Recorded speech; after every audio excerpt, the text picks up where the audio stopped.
Are we live or are we not live? That is the question of this evening. Hello, welcome, good evening.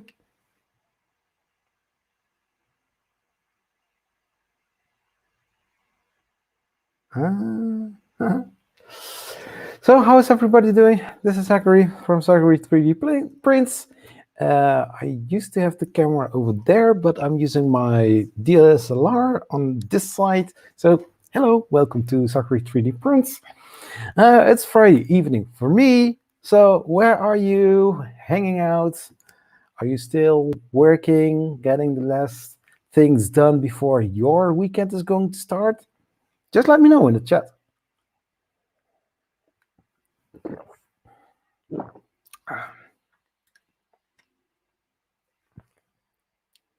Am I clear to hear? Am I clear to non-fam? Welcome. I do like this camera point of view, but I'm going to change it to there because you know you'll see this side. I don't know. Do you mind? I mean, I can change it.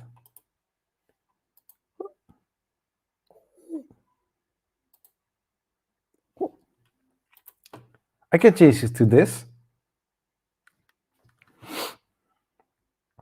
But this one, that one is a little bit white. Ah well, no bother. So another print is ready. Waxter. The Bruce Willis. Yippee. The other one is better. The first one is better.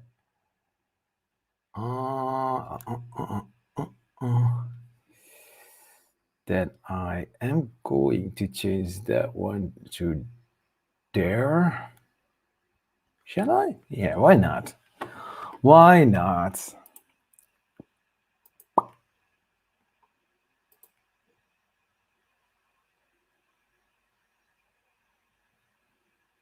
Show advance.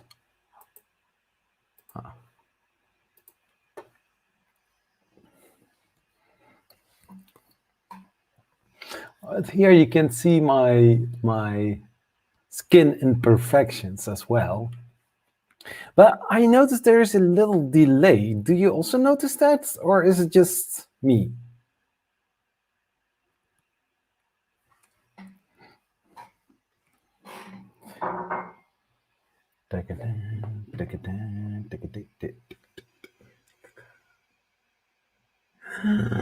Oh, I have somebody that wants to hang out.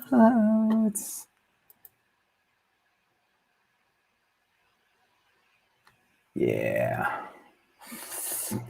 I'm going to stop my Twitter on this side as well. Non-stick! How are you doing, buddy? Welcome. We have non-fam and non-stick. How is the non-sticking going? Hi.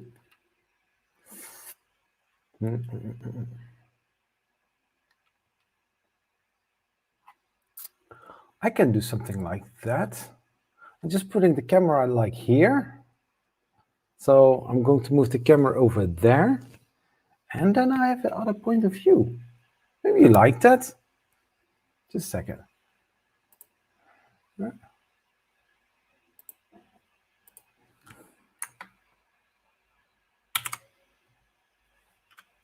Whee! Something like that. Then I'm going to move my camera.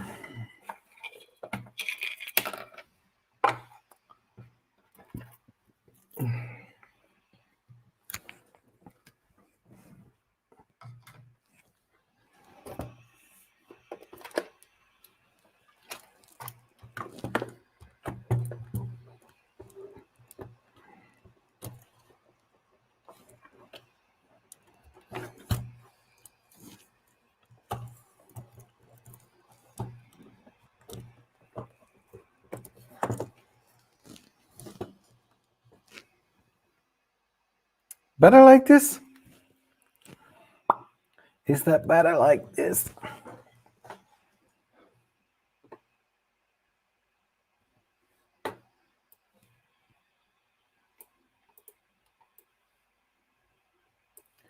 Of course. Of course. Oop. Yeah. So.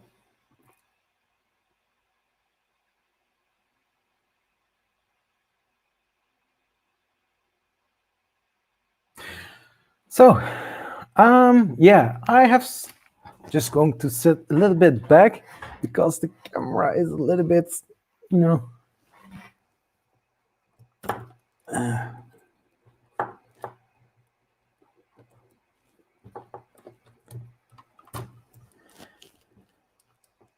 Whoop.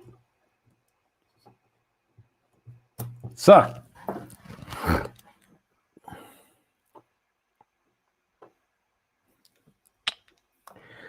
The normal view, that's better. So this one is better or the other one on the back side?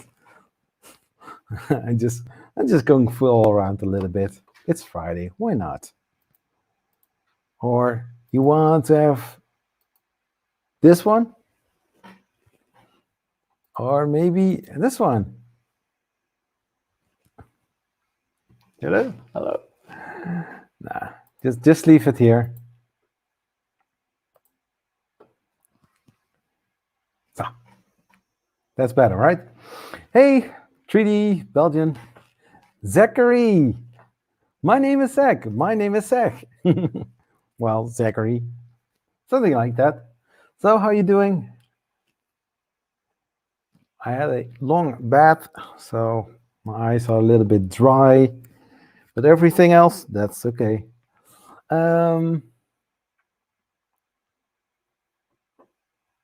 If I do like this, oh, yeah, that works. Can I premiere that big old print? Which one? Come and join. Just I sent you a link to the live stream. If you want, you can hang out. And I'm very thirsty as well. Oh my gosh.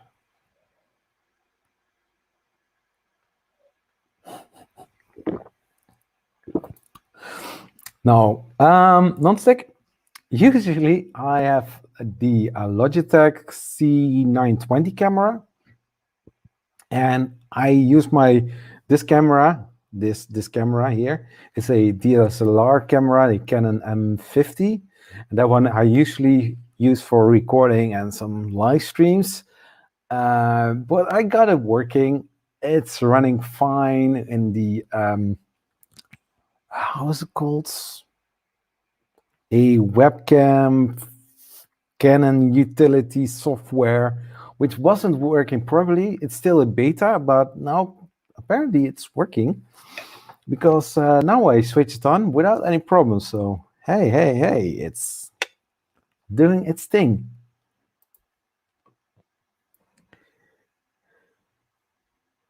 Hey, Bram, how are you doing, sir? Welcome to the live stream.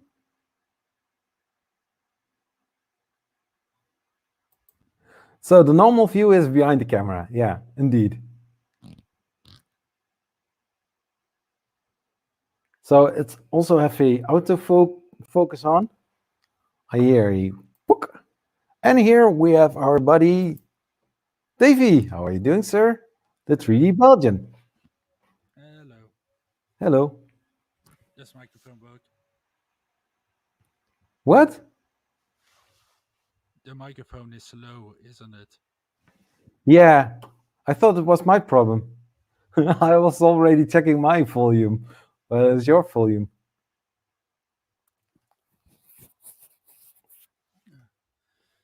Let's see. Low. Go up.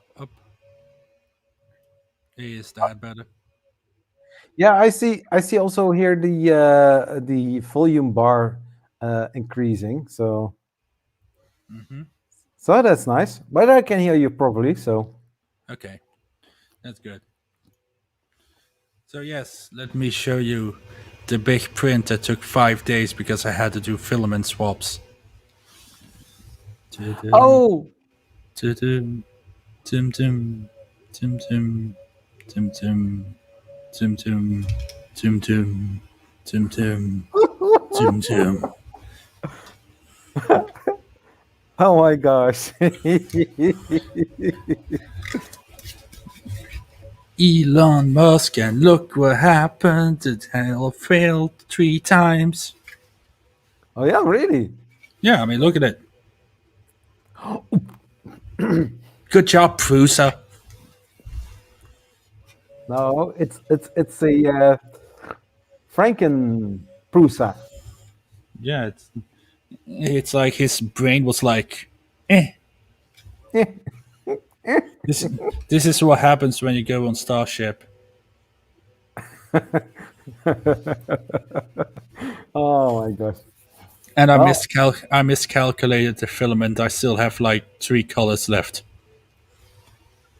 So I'm but printing Starship. mm, If I wish I had one of those, wire cutters where I could just go like, zzz, just like. yeah, exactly. That you can cut it into that layer shift and then glue it back together. That But so if you just look at it like this, there we go. Looks perfectly fine. I didn't notice that there was some layer shift. Yeah, Oh yeah, now I see. Yeah, I now mean I see it's layered. this one is fine. I mean, it's just a smudge, and this is fine too. But like, that's pretty bad. It's bad. Yeah, indeed. So I am going to reprint it in a normal color. I'm actually going to use this gold because Elon Musk is a king. Is he not the god? He's a god. By the way, I bought this model. This model was like $20 to buy. Serious? Yeah.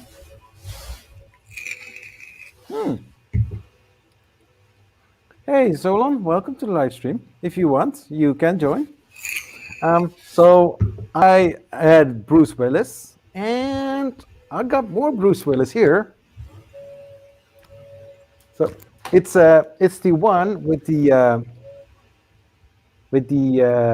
badge. So it was a very tricky print because it's loose here. So it was a little bit scary moment. But this one is going to be painted as well. Try things out. Here, some weird artifacts on the ear. Forgot to use some support because it is printed like this. It's almost not needing any support material. But this does look nice.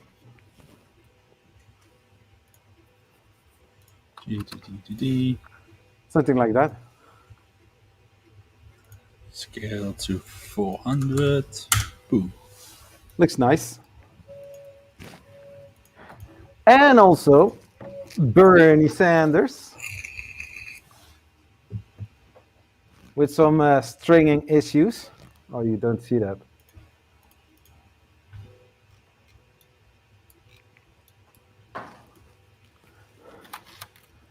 Here.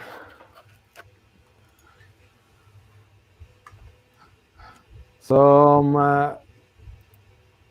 stringing issues. But other than that, huh?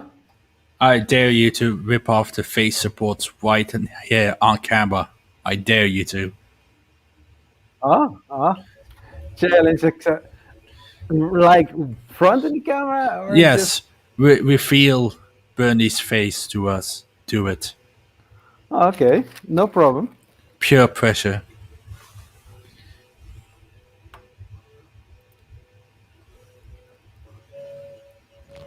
Oh, I need to have my cutter tool of course. But that was one of the things that I wanted to do. Just a second. Do I have the side cutter here? Oh yeah, I do have.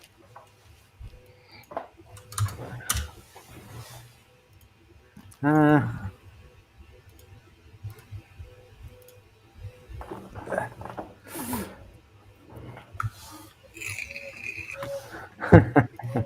so I got a little challenge here. No problem.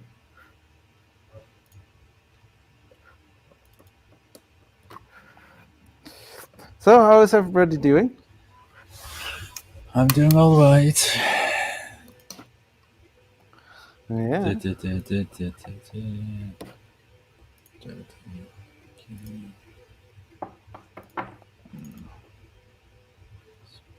Just a second.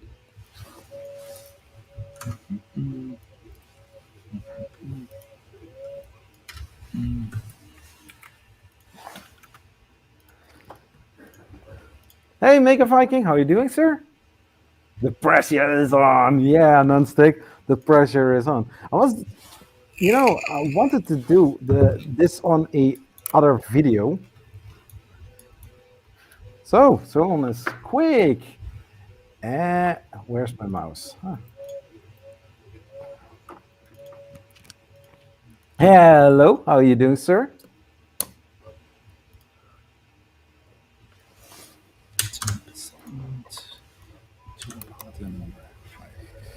So, on request of Davey, I'm removing the supports of Bernie's face. Oh my god, it's so long. How you been, buddy?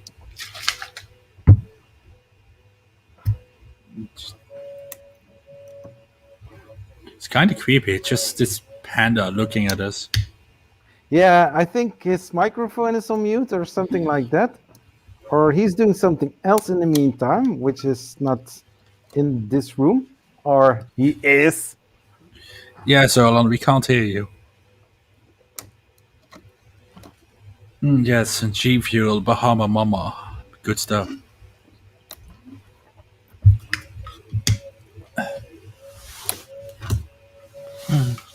Hi for hiking. So something like that. So people can see me actually removing the supports of Bernie's face.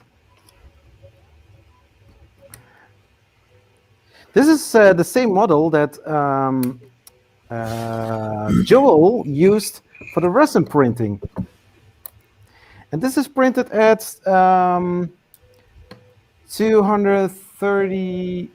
253 millimeters. Nice.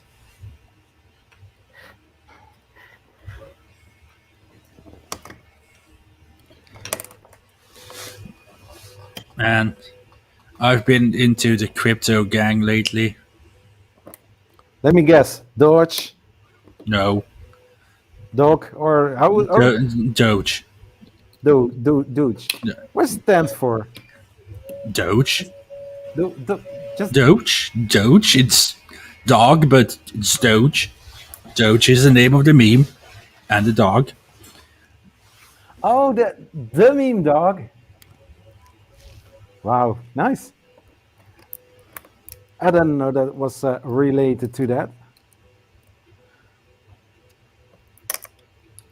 You have a special bin or tray where you put your support, removed supports. Exactly. And this is Cheems. Is a variant of Doge.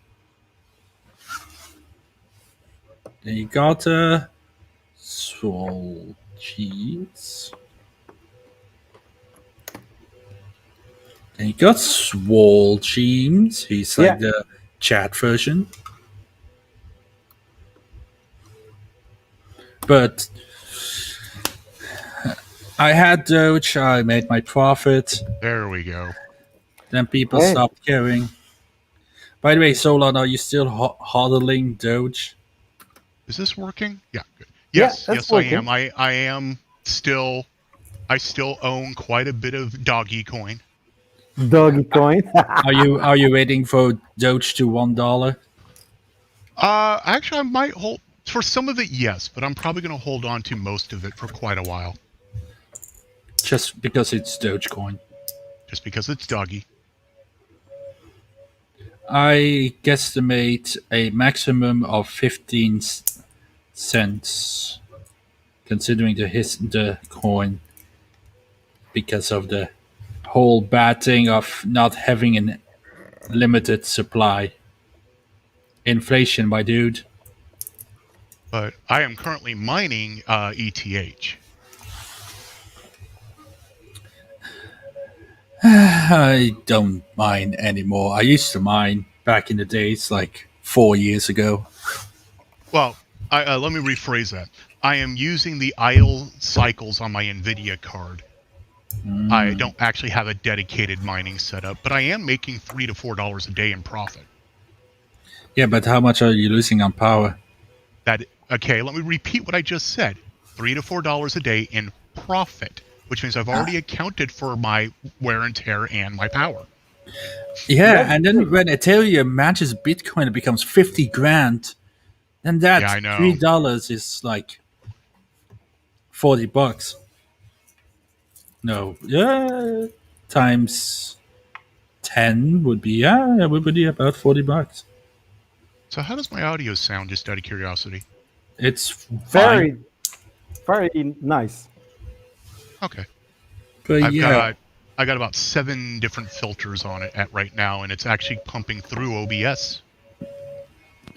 let's see, what do I have in terms of crypto gang? I got Storm X, SDPT, Weave, GTO, Navcoin, got some Ripple, Nexus, Uniswap, some Bitcoin, obviously.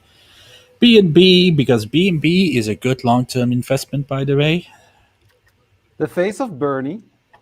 Oh, Oh wow, I'm surprised the glasses survived. Oh, kinda. It broke.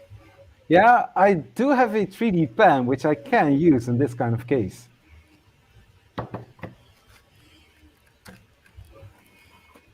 But a lot of strings.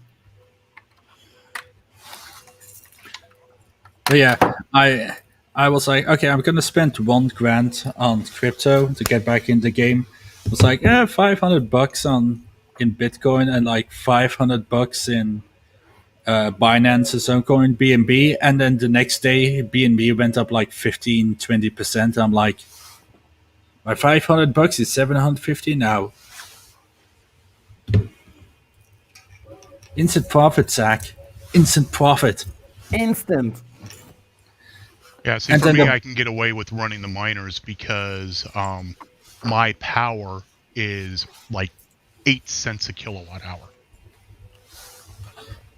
But honestly, This is nice. I went from mining to day trading. I'm in a really nice group now called Giga Chat. You know, super muscular dude.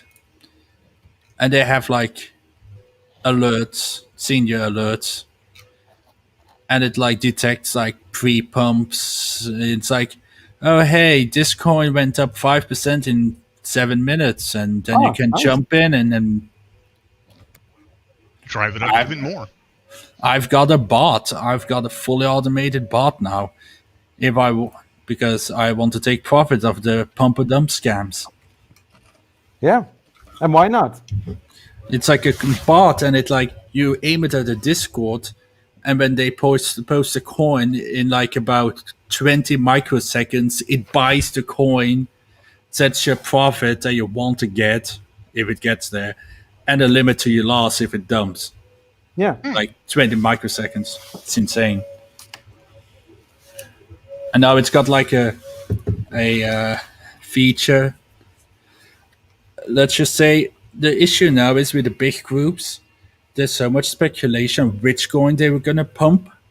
Right. So there's always like 4 or 5 that's people like, it's being suspicious. There's like weird patterns of people buying, so they might be pre-pumping. So you can just say what's been going on with Doggy the last couple days. Doge wasn't actually a pump and dump. That was just pure hype. That was pure hype. Well, no, the last couple days it's been going up about anywhere between 6 to 10%, and then dropping 6 to 10%, and then going back up, and it's been doing that the last couple days. Yeah, but that's not no pump and dump group. No pump and dump group has enough volume to even touch Doge. How many millions? Okay, let's see. What is Doge? 24. Doge Binance. Go to Doge. Doge. Let's see, which is the number one up today? IOX went up 50% today. If you bought it yesterday, you would have been up quite a bit. Let's see, daily 24 volume Doge in BTC. Bitcoin to USD.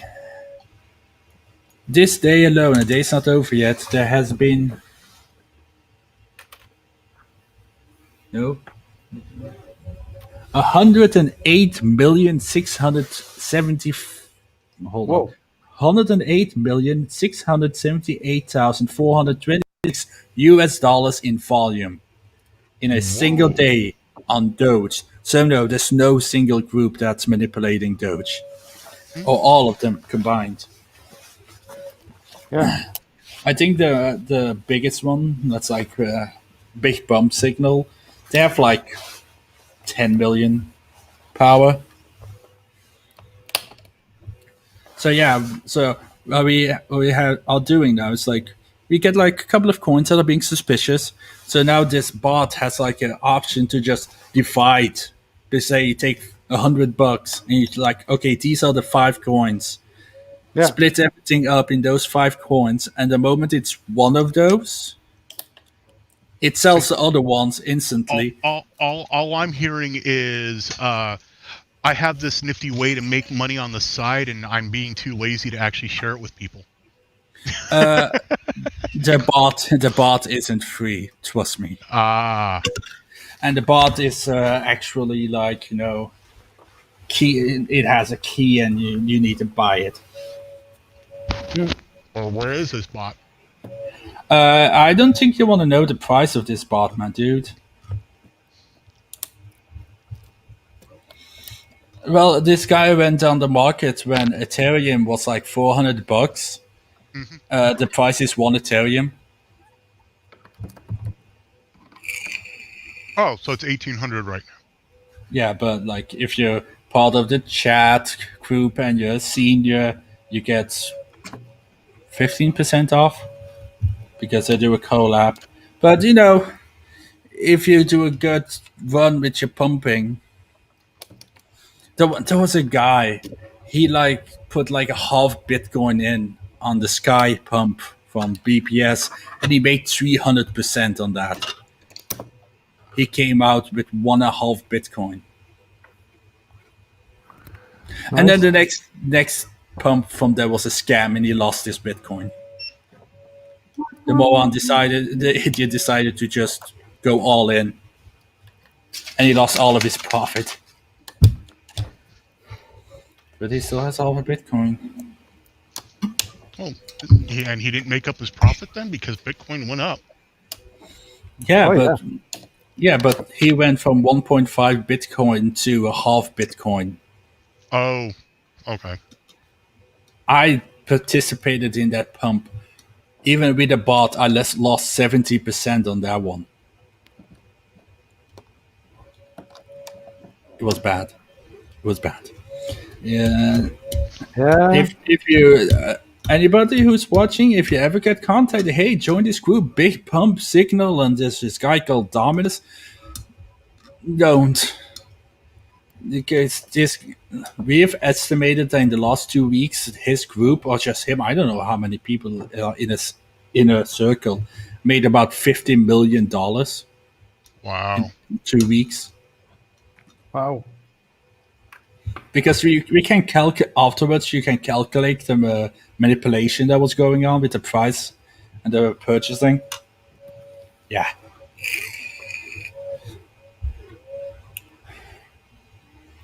But you're in some. I lost $1,000 because of FIP. the FIP pump. That went completely wrong. I got greedy. I got hyped. I was like, oh, I want my profit limit at 300%. And I wanted my loss at 20%. But the Binance API has this issue where if the coin is already up like 400% and then you set your limit to 300%, the I can't order. even get into Binance because they want a bank statement. I don't get bank statements mailed to me. You're American. You can't even get on Binance. Americans aren't allowed on Binance. Oh, that's weird. It was letting me in. Well, you got Binance.us, which is a Yes. separate site. But yeah, they need to know your customer because they're a legit exchange. But yeah, the issue was that because I was being greedy as a mofo, my buy order went through, but it glitched out and it didn't set my stop loss limit. So instead of Oh, dumping at minus 20, I suddenly saw it go to minus 80. And then it went up to minus 70, and now it just hovered around there, and I was just quit. Oh, hey, Tori's here. Hey. yeah. At some point when it drops too low and I haven't gotten out of it quick enough, I just leave it at that point. Screw Yeah, it. just It'll either completely disappear or it might come back. You never know. it's not a loss until you sell it. Exactly. Yeah, Really, exactly. it's a cool thing, little engine thing. Oh, a few months ago I printed also one. I need to do that again. My printers are not even set up right now. The problem is I've been too busy doing the crypto stuff that I have been neglecting everything else. Except for Tori. Hi, Tori.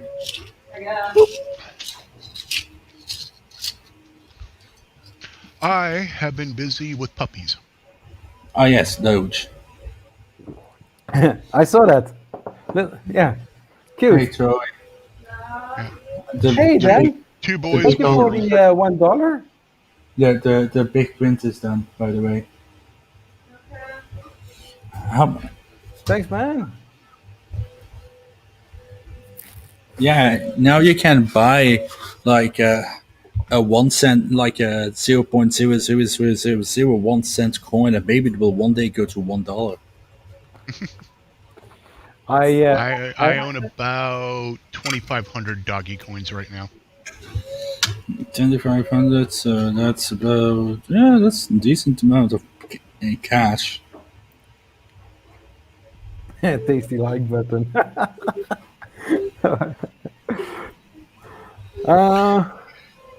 Let's see, my current value is 2.7 thousand euro. No dollars, sorry. I really don't know how much it is total because I have it mixed across different wallets. Binance. And I need I got everything on Binance.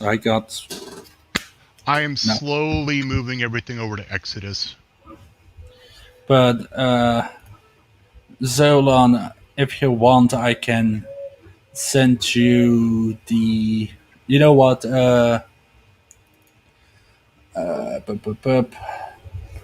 I'm just going to share my screen real Last quick. time I played with the stock market was in the mid 90s, so. Let's see, share screen. And make sure there's no porn open. No, there's no porn. Nope. Okay, share safe to share. screen. Application window. Oh, here we go. I can just do this. There you go. Can you now see my Discord screen? There you go. And here you go. This is the chat server. These are the guys I hang out with. They got good old information, anything you want. They got all the calendars for the pump and dump idiocy. They got the alerts, possible pre-pump. This went up 6.25, and there you go. And you can just keep up with what's going on. Hmm. And here you get nice little info from people who are experienced and charts and Is that Giga Chad's coin pump and dump? it's what's it? Giga Chat's coin pump and dump fraternity. Yep, I'm in there now. Yeah, it 556, is 556 my time. Sesh just put out a bunch of things. Yep. well, yeah, let's see. By the way, I had a dream and I predicted this pump. I literally had a fever dream where I met my future self and I saw a list of future pump and dumps, and I woke up and it said BPS, MDA, PNT, and the same day the pump actually happened on MDA and PNT went up 70%. That's nice. So what does that mean? That means that. What else do we got here? We got trade survivors with the Doge chat. We got the cool ones. We got beaks. Oh, yeah, I can actually show. Let's see. This one. Yeah, I can. Can you actually see the full screen of this? Yeah. Right. And there you go. Whoop. That's the bot. And you just go exit pump and sell when you want to. That's the bot. These are the assholes. Avoid these guys at all costs. Which guys? Because big pump signal. Oh, okay. Yeah, these assholes. And they're like, oh my god. And they have an open chat box that's always closed. And then they open for like a second and it's just like, I love BPS, made so much profit. Great man, loving these pumps. You know, these obvious bot people. Mm-hmm. But actually everybody lost money. These guys are also pretty good. Very small, but you know, apparently there's a Belgian here too. These are pretty new. I made 15% on these guys. Ah yes, the spam. That's the problem. The moment you get involved with crypto people, you get spam. Spam. Ridiculous amounts of spam. These guys are pretty new. Trustable pumps. These guys have a very interesting system where they use a atomic clock random seed to pick the coin. So how do the Because- invites work? You right click, invite people. Oh, I should have had you invite me then. Damn it. Yes. Well, it doesn't matter. I'm already a senior anyway. Yeah. But how these guys are gonna do it? Because like you know, the scammer ones, they just have the coin picked and they can do whatever the hell they want. These guys have a government-run quantum project called NIST. You can look it up. So essentially, every minute they spit out a random seed number, and at the moment of the pump, they use the seed that comes in at that minute to randomly pick a coin, so they can't buy in advance or do anything, and it's 100% fair. Hey, Let's Tori. see. Hey, Tori. These guys do something similar too. Oh, hey, I look. have new talons, guys. They can't see anything. They can see my screen. I could see that. Oh, Yeah. I didn't know it still See, had. I have new talons. They've got glitter on them. Cool. Bruh. Bruh. Whenever Well, I get new look talons, at the- Davey loves it the because I suffer- can the just scratch his suffering- head.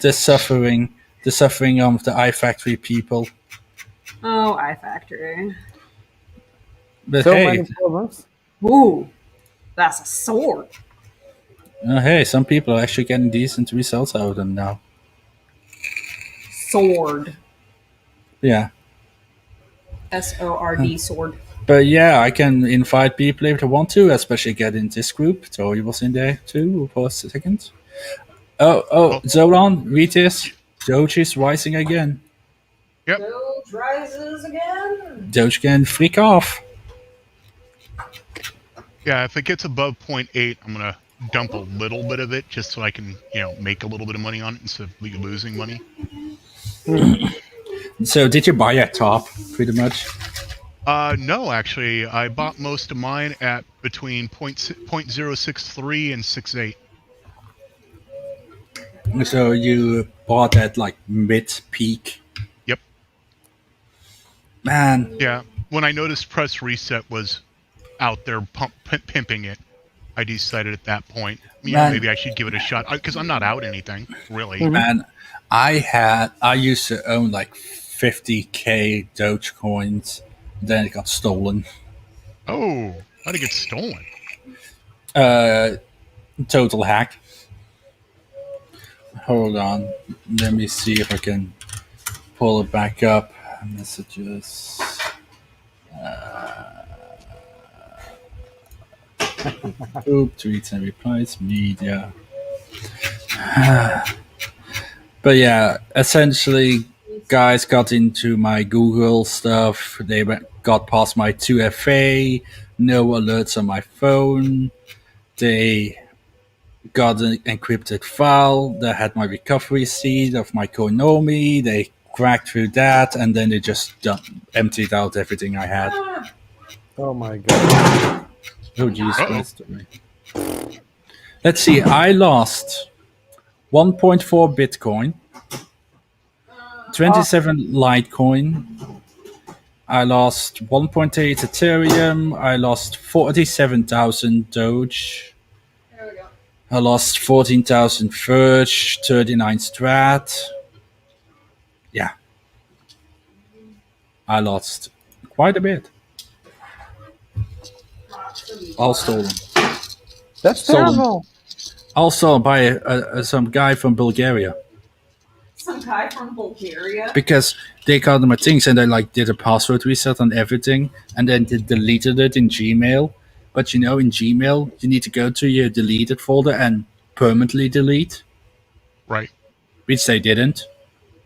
So I could see the emails that they tried to delete. And it had IP addresses. Am I the only person who changes their email password every 20 days? Yes. Yeah, I think. but mine are randomly chosen, and they are. Oh, mine are random as well. I think 16 or 20 characters. Yeah. With letters, digits, special things, and not let's see.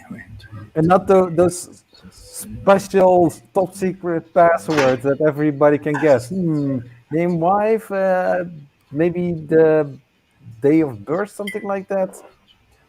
No, I don't think that. I even have LastPass, and on that I have about a 43 character password at the moment, and What? I have two forms of two-factor auth on it.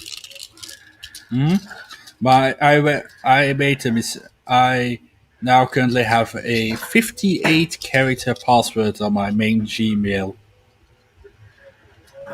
And it's unique, of course. Oh, yes. Oh Or at least as unique as the randomizer can get.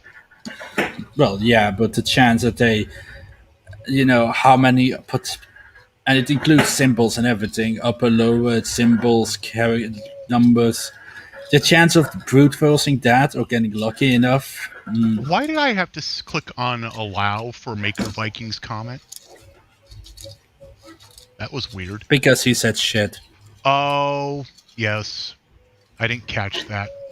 Man, I should check my Ethereum wallet. I still have the recovery of that. Maybe I have some Electronium stuff.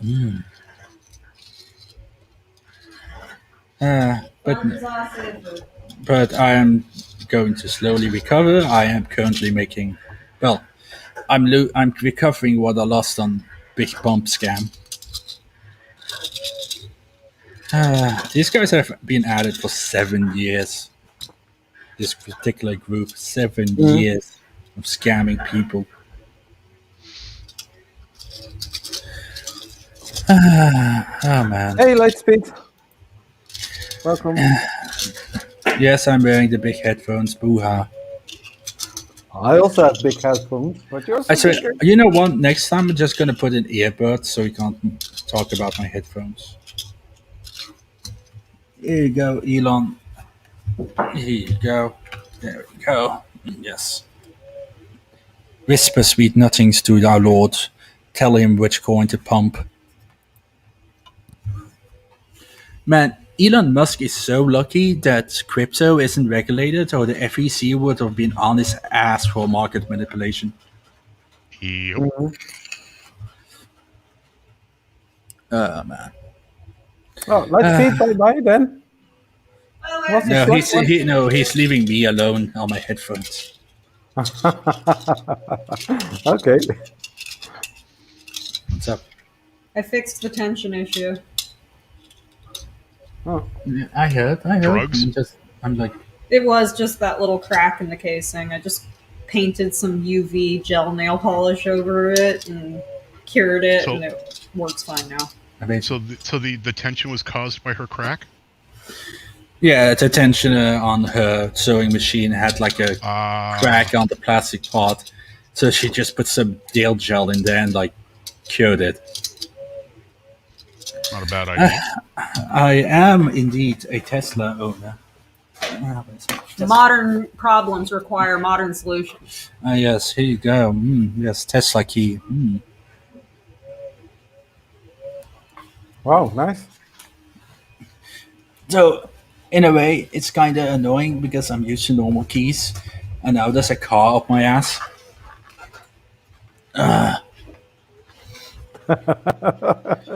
Oh my god.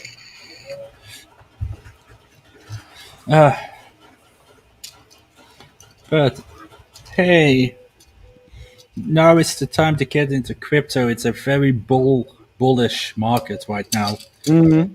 You probably got until December before everything starts exploding again.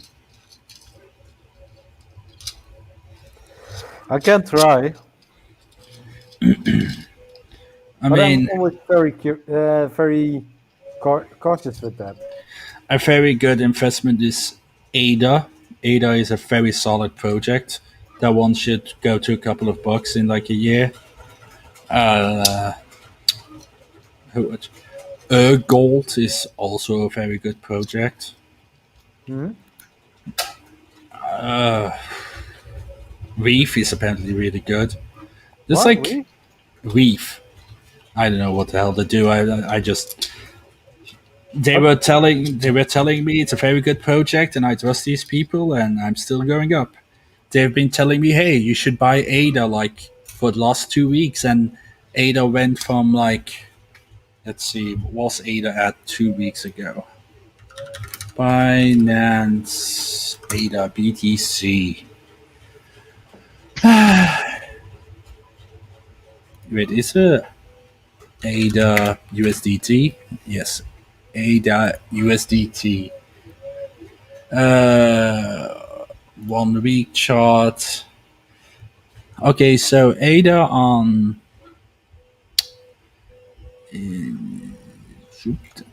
No, daily. So ADA went from. What's this number? From 17 cents in the beginning of the year to currently 92 cents. And they've been telling me since beginning this month, which was 35 cents. So I could have made an almost 3 times profit if I had bought in when they told me to. Why are you such a disaster human? Close the drawers, please. Oh, man. But you know, no financial advice. I'm not a financial advisor. You are not an accountant I'm not responsible for your losses. or stock. But if you make gains, I charge 5%. Okay, I'm going downstairs. Bye-bye. I just need to square off Is that meter. Ripple going crazy? What is going crazy? Ripple. Ripple. Oh wow, Ripple is up 10%. Nice. Well, I wouldn't call it crazy. It still went down. It's still 300 Satoshi left. It still is down quite a Wow. but Algorand's up 38%. it's making a slow recovery. Ripple has the issue that they're currently in a lawsuit with the US government Huh. because there's a discussion that Ripple is it a security that they call it? Whatever it's called. And every SEC is suing them for it, and that's why the value tanked. So if they win, expect they're going to fly up into the atmosphere. If they lose, well, you're gonna see a drop in price. But if you buy now and they win, which a former SEC head said that the SEC will most likely lose, you can see a ×2 profit. Which coin? Ripple XRP. Ah, okay, that is the one I was just looking at. Let's see, XRP BUSDT. You bought at 70 cents. I bought in at. Oh wait, I'm not logged in. Oh damn it, never mind. I bought in when it was 1900 Satoshi, and then I rebought it when I bought some more. No, I sold it at 1800 for the pump scam that I lost money at, and then I bought again at around, I think, 11, 10, 1060 Satoshi. So I'm still up, so that's good. Oh, 0.07 cents. Okay, yeah, dude, you're making bank.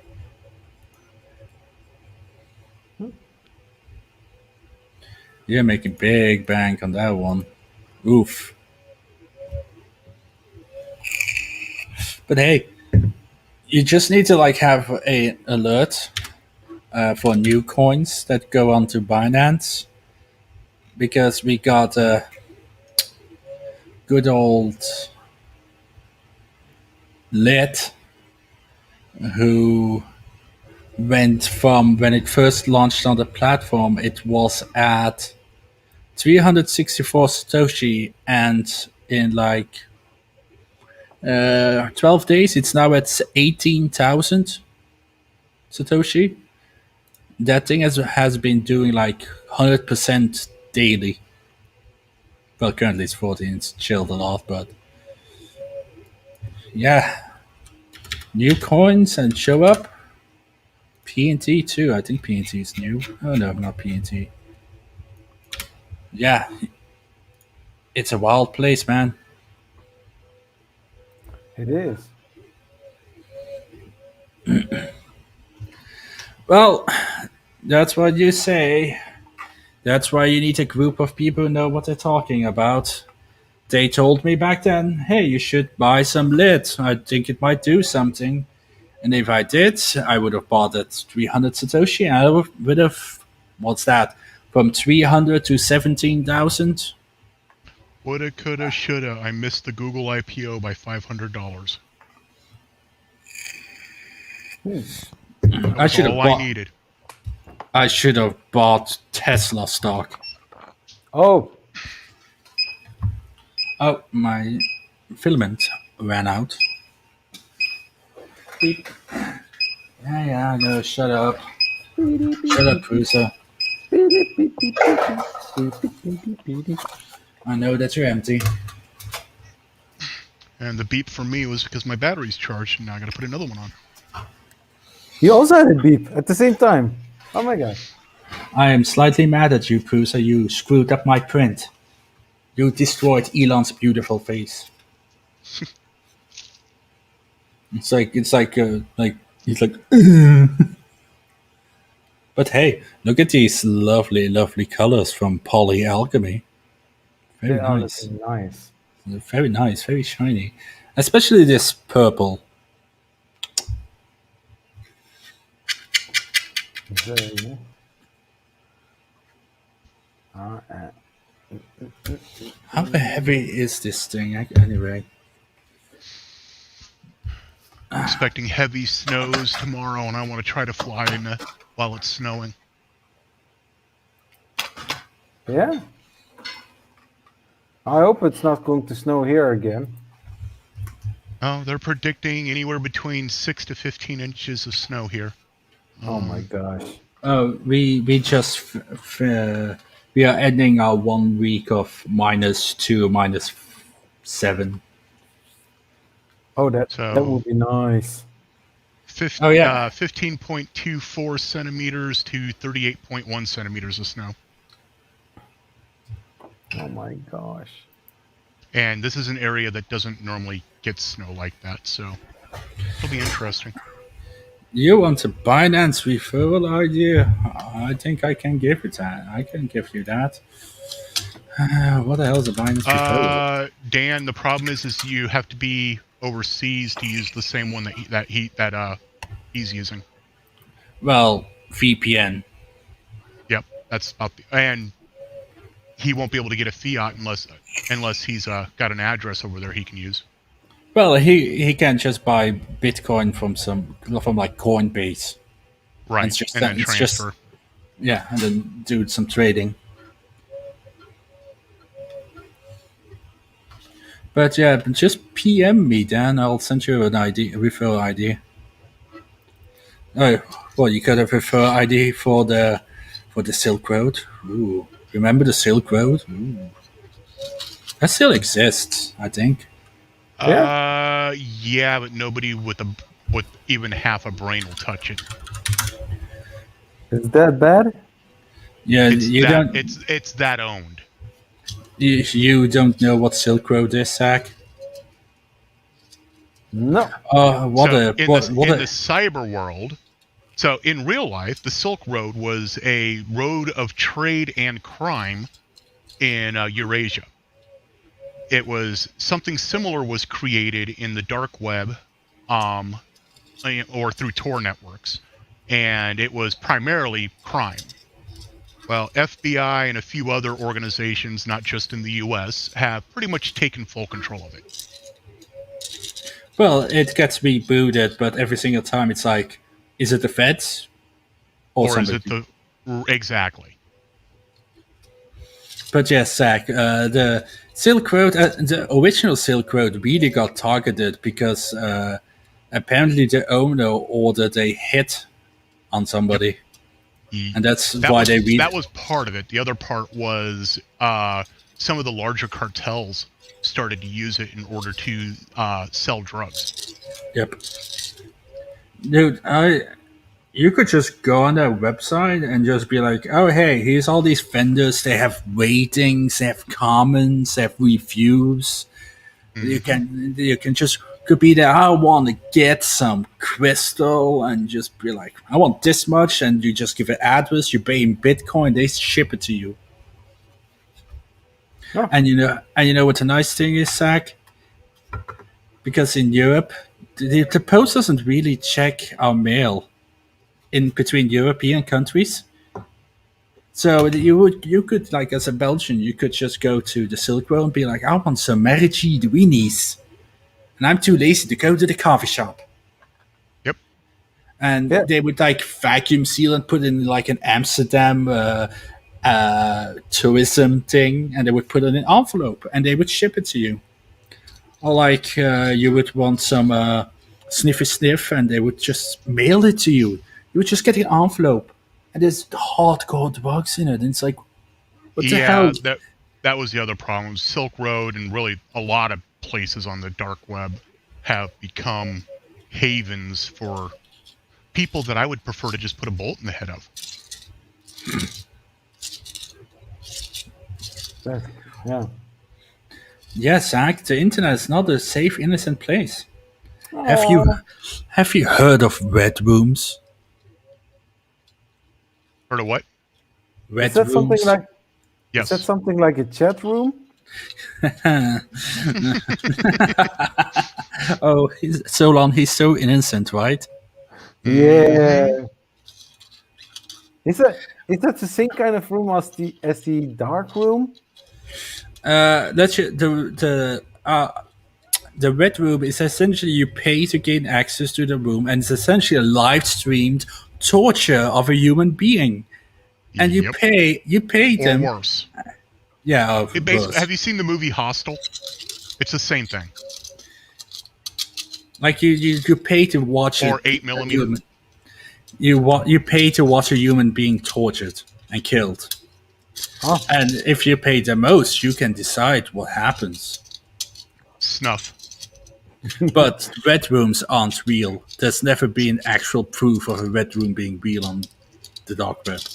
Because Tor relays are not fast enough to stream video on. No, they're not. There's actually been like people have looked into it. There's never actually been one. Well, and It's Tor, in its own right, it's broken now. It is so broken. It's kind of ironic how all these people are using a CIA-made network. Yep. If you Not didn't know, just CIA, but yeah. yeah, it's so Zach. If you didn't know, the Tor network that has all this illegal crap, it was created by the U.S. government, and then was made open. And then was made open source. Open source policy? Nice. How convenient. I was working on, I don't know if somebody saw it, but I'm also supporting two creators on Patreon. Photosmint and Fixum Dude. So I was downloading in the meantime also some models. I have The no. problem, Chris, is a lot of the entry and exit nodes of Tor are government ran now. Yep. So even if you use Tails OS, they still know where you entered and where you exited. Unless you, yeah, and then TailOS is like, don't use a VPN. I'm like, the government has notes. Your system is broken anyway. Shut up. Yep. It's like, if I want to go in the deep web, dark web, dank web browsing, I use ExpressVPN. Because that service has been proven to be safe.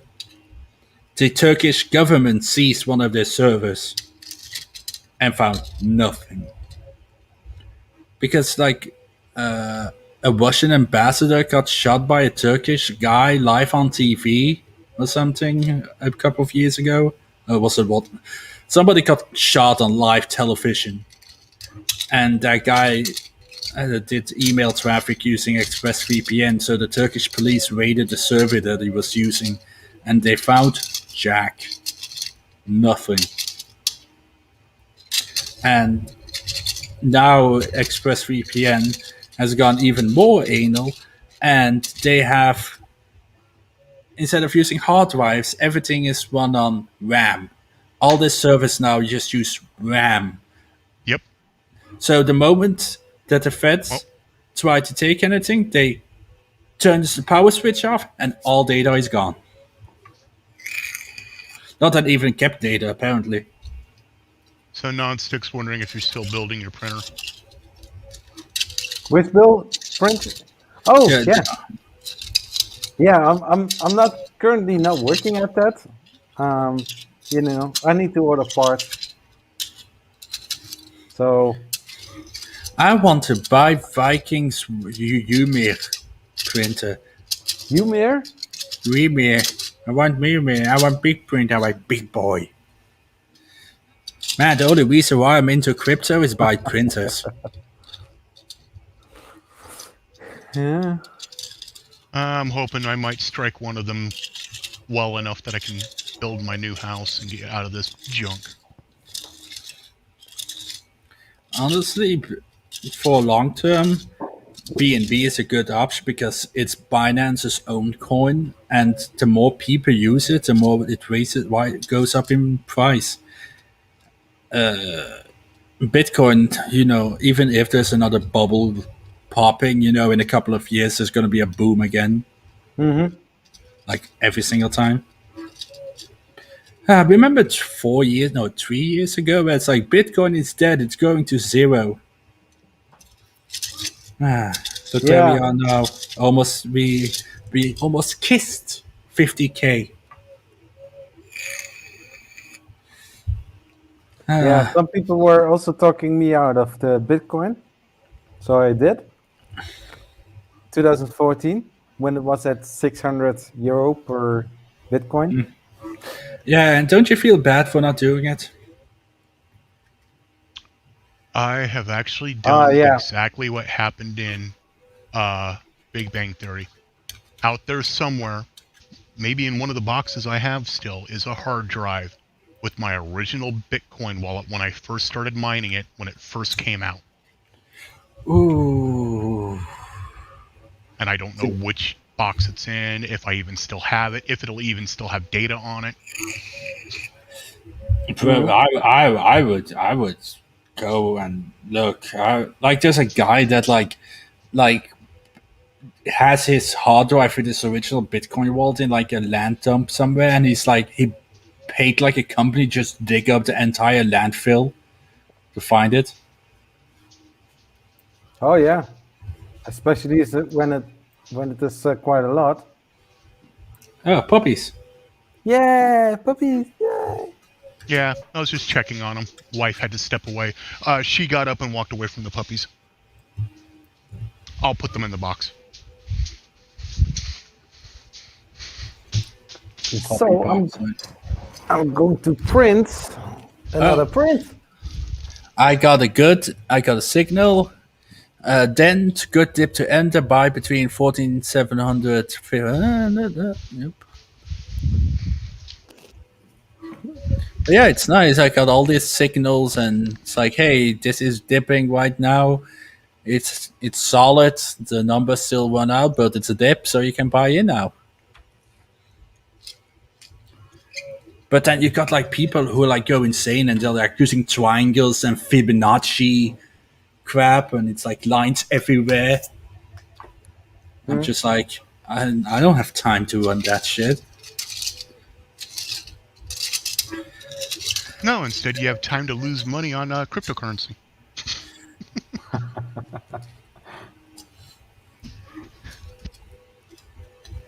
But the one thing you should never do is when you see a coin going 50% and you just see that gigantic green candle, don't chase it. Because that green candle might turn red. It's gonna go out. But then sometimes, like with lead, it just kept on going for days. And you're just like, And then I got this coin that I'm in, Storm X, and it has buy and sell walls up the ooha. It's like the one Satoshi up has like a buy wall of like 18 bitcoins. And the sell wall is 16 bitcoins, so it can't go up or down really. It's stuck. Which is a good place to store your money for now. Stuff that doesn't move is a good stable. Until it crashes. And you regret everything.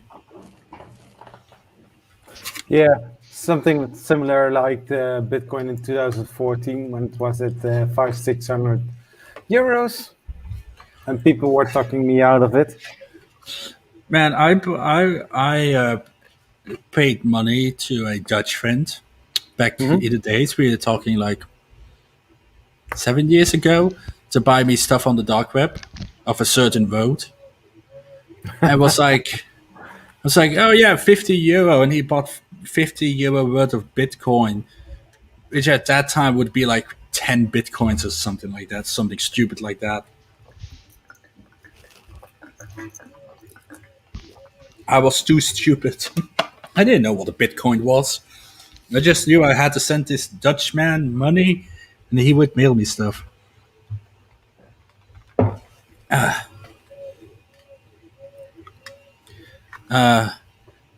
But man, what the hell, Tesla? Well, let's just casually buy 1.5 billion of Bitcoin. After I talking was- about Dogecoin for a week and a half. Plot twist, he bought a Bitcoin, then it goes to 50K, he sells it all and just buys all the Doge. That'd be nice. Doge for like 50 cents. And then I'll sell.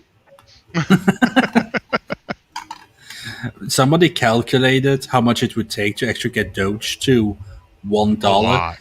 It would be like 3 times the volume of Bitcoin itself. Yep. And that's why Doge will never go $1.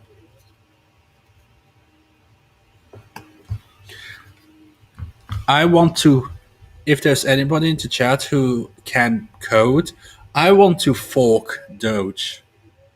I want to fork Doge, name it James Coin, the other Doge meme. Put a market cap on it, a maximum circulating supply, which is the biggest issue with Doge. Divide the supply by 10,000.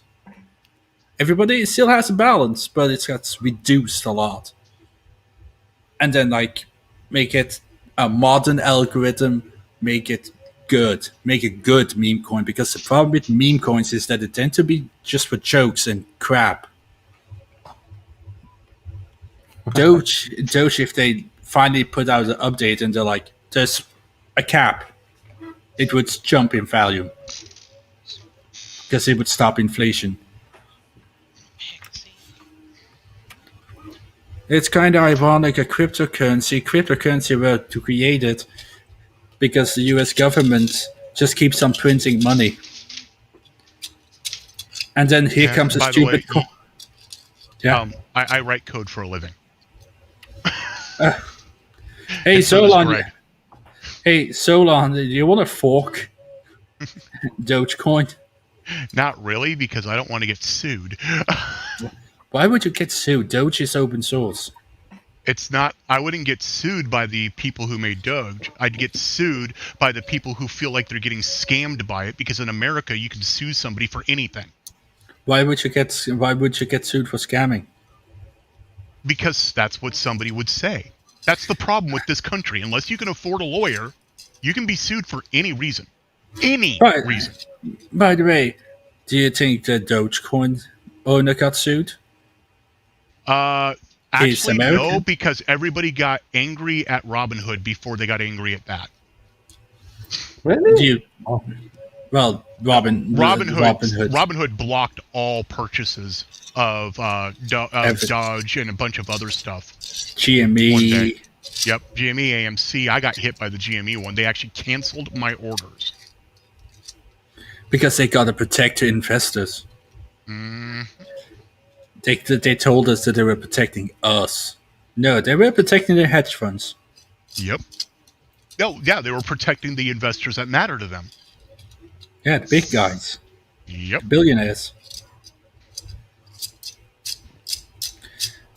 But yeah, just fork Doge, just make it another coin, hype it up, I suck at hyping things up. Man, dude, I got enough people that I know now that will hype it up.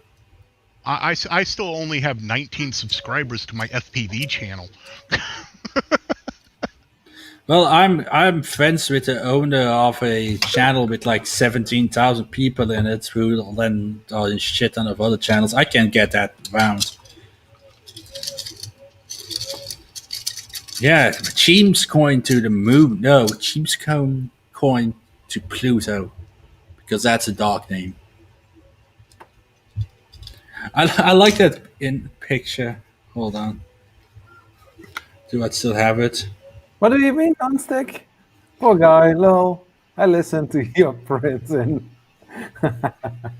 oh yeah, but hey, it's a Friday evening chat, so well, it can go about 3D printing. I'm looking through my list of things that I can print on my Prusa Mini in the meantime, because I've got a lot of things that I can still print, and I'm just preparing the USB stick for another print. There was an image somewhere where it was like Dogecoin to the moon, but the moon was under the earth, so it just went down into the moon. But I want Dogecoin to go to the moon. Marcel, I am just look not. at this. Just look at If- this. Don't you if- want this to happen? If my printers were set up, I would join you all in the Jerry, Sam, and tripod and whatever else, but my printers probably won't be back up and running for another 2 to 3 weeks. Oh, Ouch. It's because of my back. I can work maybe 5-10 minutes on the room, and then I have to stop and take meds. wow. Okay. I think it was yesterday. No, it was the day before. I have never. My gravel driveway looked clear, looked completely clear, no ice, nothing. That's what it looked like. No, everything was glazed in ice, and I fell. Oh, Ouch. oh, that and sucks. I fell hard. It's like you survived COVID and now ice is going to kill you. Well, we're expecting possible negative 30-degree wind chills in a couple days. Man, Zach and we are like, ooh, it's -10. Ooh, we're going to die. By the way, what? That would be negative 34 Celsius. Remember, Celsius and Fahrenheit meet at negative 40. Yeah. So, by the way, Zach, what was the lowest temperature over there that you guys had? Minus 21, and that was yesterday. At Wait, minus 20? 21. Oh, Jesus Christ. We had like -10 max. Well, Yeah, that's only negative 5.8 here. the Netherlands, ooh, you guys are chilly. Ooh. Yeah, my water froze. The pipe froze from the outside, so it was bursting all water out, and I didn't even notice it. So, Till the neighbors thought that that his wall on the other side was getting wet. you also have to keep in mind there, Mr. Belgian, my house doesn't have insulation, just like a lot of the houses here don't, because we don't normally see those temperatures. Well, you're going to need to buy a lot of space heaters. In fact, one gust of wind, when it was only 40 degrees outside, ruined a 3-day print, because that's how drafty this house is normally. Man, I hope Doge goes to $5 for you, man. Oh, dude, if it did that, I'd sell it all, burn this house to the ground, and build a new one. Hey, Llama. And I Hello, do mean Llama. that literally. I would burn this house to the ground. Marcel, anybody printing a baby R2? Not So really. last night at 6 p.m., you 6 are? p.m. Central, Tripod had Sam and Jerry on his stream. They are starting a daily stream of helping each other, but also the community, print a mini R2 unit. Oh, Okay. you have a link? But Tonight is Jerry's stream. Let's see if I can find a link to it. I know he's already got it scheduled. Hey, remember when these things were all the hype? You know, these things. Oh, lead the a little main. fate. Yeah, this is it. Just kinda. Oh, maybe he doesn't have it already scheduled. I thought he did. Anyways. This is the channel that it'll be on tonight.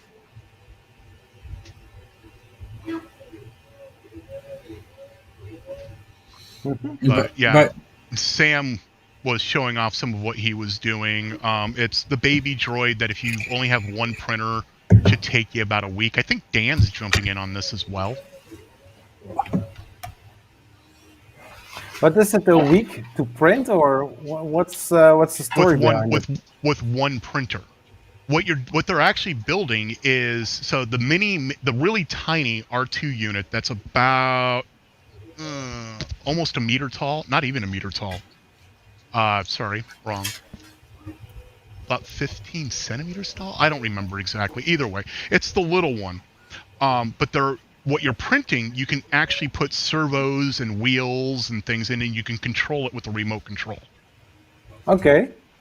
And it's just basically for people to get their foot into the door of printing droids that you can actually do something with. Oh, nice. Even if that something's just driving around. But okay, sounds cool.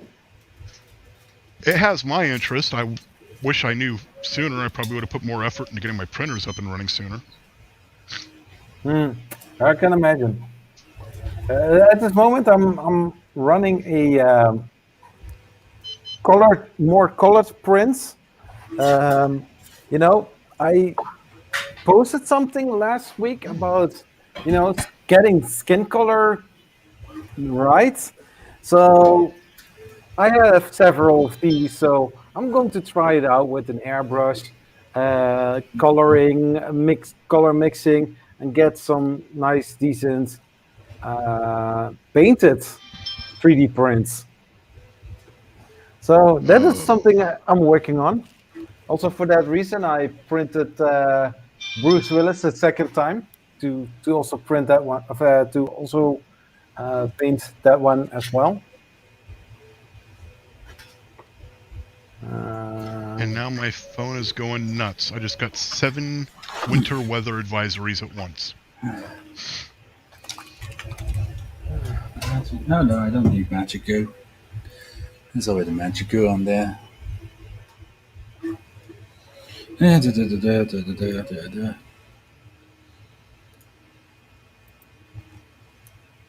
Yeah, I have no droid. And actually, that was the thing I noticed.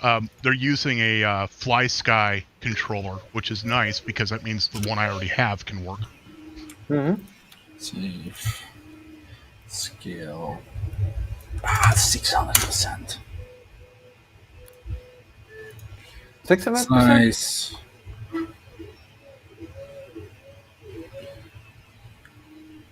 Yeah, it's 6-hour print. Why not? So the main patterns they're following are are helped in creation with Mr. Battley Printed Droid Facebook group.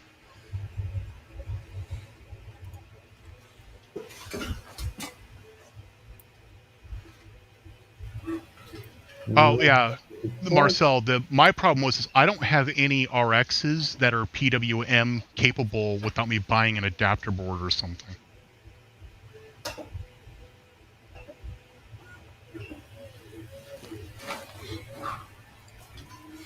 Okay, I'm back. I started my print. I'm reprinting this in a smaller scale in just gold. Because this is a cool showpiece of the colors, but I feel like I did Elon bad with, kind of going bonk.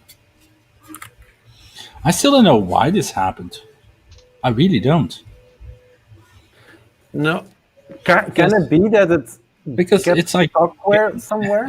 It's got the skip there, and then it was fine all the way up here, and then it did a X skip here. And then it did another gigantic Y skip here, and then the rest was fine. Hey, Amanda. Welcome to the live stream. Yeah, so bad, but so pretty at the same time. Why is that not working? This is like half a kilo, by the way. Half a kilo? Wow. Yeah, this is 30% gyroed infill.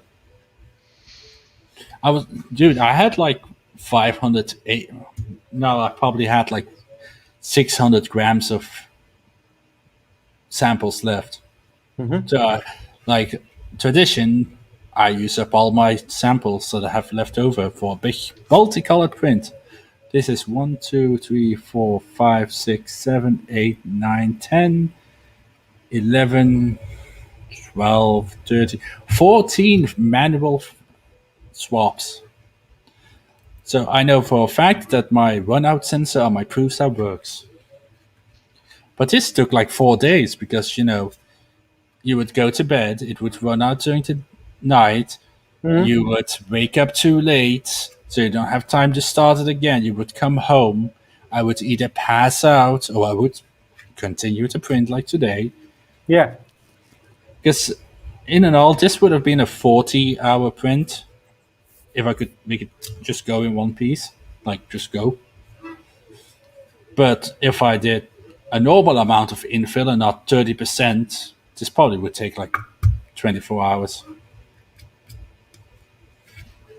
It's heavy. 24 hours. I could probably like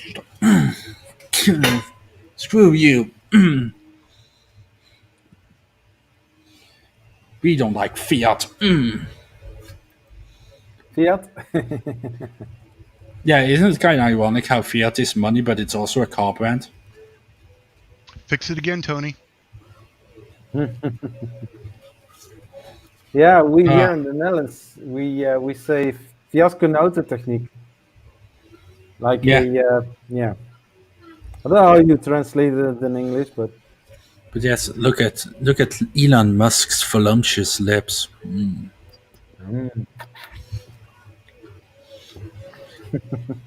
Oh, we're going back to doggy cam? Oh no, we're going to outside cam. No, I'm looking for something specific. Are you that I standing apparently have outside? Lost. Are you standing No. outside? Wow, this thing's having issues. Okay. I need to make a new So. scene. so now we are going to start another print. Yay! Using highly advanced technology to print plastic toys. Yeah, toys for boys. Ha ha ha! This engine goes. Brrr. Somebody bought an expensive machine to make this material, and I'm like, hee hee hee hee hee. What Man, shall I people- print? I think this is filament 1. I think this is filament 1 Midnight Glint. Very nice filament though. And this was printed on the RE1. Everyone. Everyone for everyone.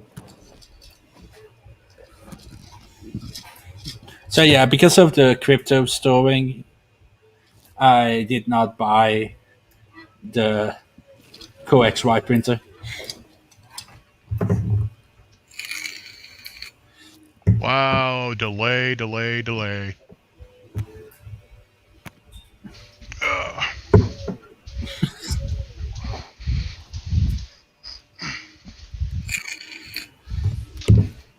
To the moon with Elon Musk, the Lord and Savior of everything. Mm-hmm. I should tweet him and be like, Elon, you need to make a 3D printing company. Oh, come on, you stupid. Did it just stop? It just stopped, didn't it? It stopped. It doesn't like you today. Well, the problem is it turned the screen off, so I had no clue what it was able to see. And I'm new to this camera. Oh, did I run out of... Yep, it stopped. I picked myself up a GoPro. Did I run out of... Damn it. How can I Oh, fix yeah. my crap? How can I fix my crappy print without a burner? Good question. Another one.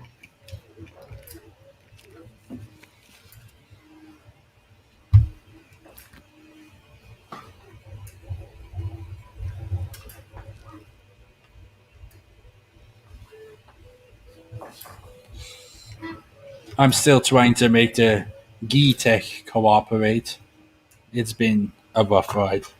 Oh, the tricolor printer.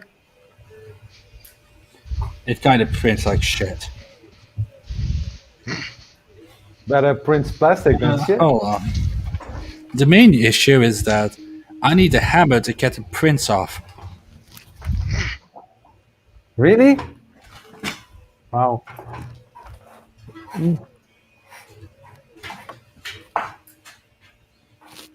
Like, I'm not joking. Oh my gosh. Hey, Stefan, how are you doing? Welcome to the live stream.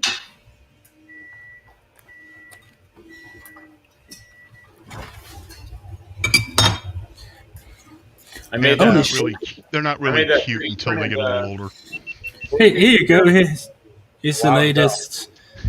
Look at that. Look at that layering. Look at that. Look at how bad that is. Is that off the Prusa? No, that's on the Geetech, the A10T, the 111. I was trying to find some pillows to put on my ears. So, hello. I have big headphones. So funny, so original. Are you teasing him again?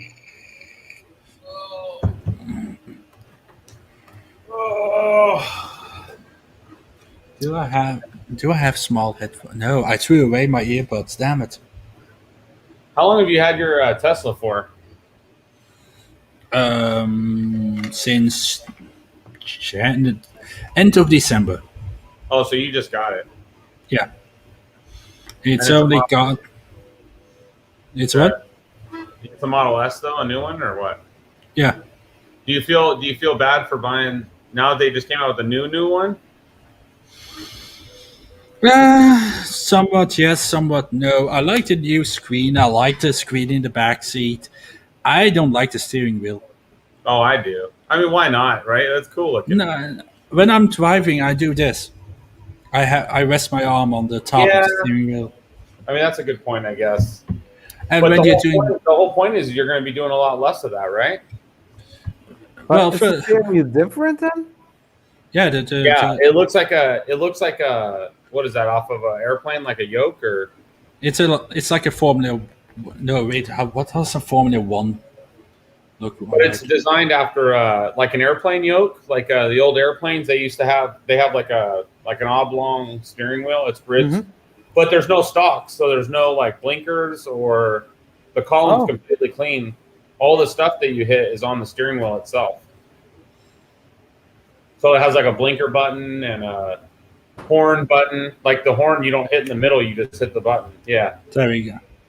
Oh, like a game controller? Kinda, I guess. I think it looks super cool, man. I mean, it looks awesome. I mean, I'm not going to deny the design aspect of it, but well, first of all, the main issue over here in Europe is that Tesla is having issues in Germany because on the Model 3 you don't have a stock for your windshield wipers. You have no button to like set it on automatic. You can just do the one press. So if you want to turn on your windshield wipers, you have to do it through the screen, right? Yeah. Which wait, what are you talking about? Your car don't have a stock? Yeah, mine does, but Oh. Tesla is going to have issues with a plate, whatever, with the new Model S, because the issue that they're going to have here is the fact that there's no shift lever. Yeah. Because the car is supposed to just know if it needs to go forwards or backwards. But it has all of it's on the button, right? No, the actual override for the gears is on the screen, apparently. Oh, so you have to hit. Well, like in America, in 1960 something, they had a car like that called the Dodge Dart, and it had a push. They used to back in the day. They had push buttons on the dashboard, so instead of a gear shifter. So I don't think it'll be that abnormal. And like things like the Range Rover, you have that little dial, right? The little dial. Yeah. But I'll tell you. I don't. I'll I'm tell you- worried about it though, because yeah. because okay, you can override it. That's fine. If they make it an easy to access button and not like you need to press the car icon, go to this menu, and then press there. If it's like a big, you can just press it. That's fine. But Right. the idea is that the car will know which direction it needs to go. No. But that's what Elon literally says. The car will know if it needs to go forwards or backwards. That's the How? point of it. How? Yeah, that's my question too. I was reading up on it a couple of days ago. So if you're like doing like forwards, backwards for like making a U-turn, how the Yeah. hell is the car supposed to know what I'm doing? I Well, can understand. There's a guy on YouTube called I1 Tesla, and he took the photo of the steering wheel, and he like changed some of the colors to like enhance it, because you can actually see what's on the steering wheel. It's hard to see from the photo. And on there, there was like the blinker buttons, and the horn is not in the middle. The horn's actually a button that you hit on the thing. But as far as the gear selector, I mean, I don't know how you would know. I wouldn't trust that. Like, you're in your garage, you hit the gas, you expect it to go backwards, but what if it doesn't? But Let's see. I don't know. I kind of like the steering wheel just because it's different looking. But I'll tell you, Davey, same thing happened to me when I bought my Model 3 in June, and it was the latest, revision of it or whatever. And then the next month they came out with a new Model 3, only they don't change the name of it. It's like the Model 3, X or whatever. It's just a new Model 3. And the one a month later, the hood and the trunk have power opening, and mine doesn't. Mine doesn't have that. Kind of pissed me off. But they're constantly revising the car. So the horn isn't a center anymore. That's gonna it's a little button on the side. that's gonna be that's gonna be an issue, because most people, you can be, maybe in the future, but now the general reaction when you're about to hit something or somebody's coming is hit the center of your steering wheel. That's a big button. That's true. I mean, we could technically still sell the Model S. It only has like 5,800 kilometers on it, so it's new. But, we asked the Tesla dealership, so is there a refresh coming soon? They're like, no. The Plaid is coming in next year, but the base Model S, there's no plans to do a refresh. And then like 2 months later. They wouldn't tell you, what's the point of telling you, because then you're not going to buy a car. But apparently the dealerships don't know anything at all. No. Like, One thing you learn is your sales guy is like an idiot, right? Like, my sales guy didn't know anything. and it's like you don't buy a car and have it made. It's like there's a boat coming from somewhere. There's a bunch of Teslas on there. And when you buy a Tesla, it's one of those cars. Which is the genius of Tesla, because you have so few options. They can just make 10 blacks, 10 reds, 10 whites.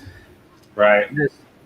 The steering wheel, the wheels, they can just change whenever. But they really need to do something about their parts. I read this story about a guy. Apparently for the Model 3, you can get a performance brake kit. Yeah. For like the track. And he got the wheels and something else, but he needed the sport brake pads. He spent like 4 months trying to get just the brake pads. And they're like, we don't know. And so he's called like 5 Tesla dealers. He's emailed Tesla directly. And they don't know. I thought you were making a joke about me, because like in July I took a road trip in my car and it has no spare, and I went all the way to Canada, so it's clear from Arizona to Canada. It's clear, I know, and the thing hit your wheel Yeah. and it cracked. I know. So when they towed it back to Portland, it was $1,800 to tow it back to Portland, Oregon. And when I got there, I'm like, okay, well, how long is it going to take to fix the wheel? And they said, well, we don't have a wheel, so we're thinking maybe 6 to 8 weeks. And I go, for a wheel? You guys don't have a wheel here? Like, that's impossible.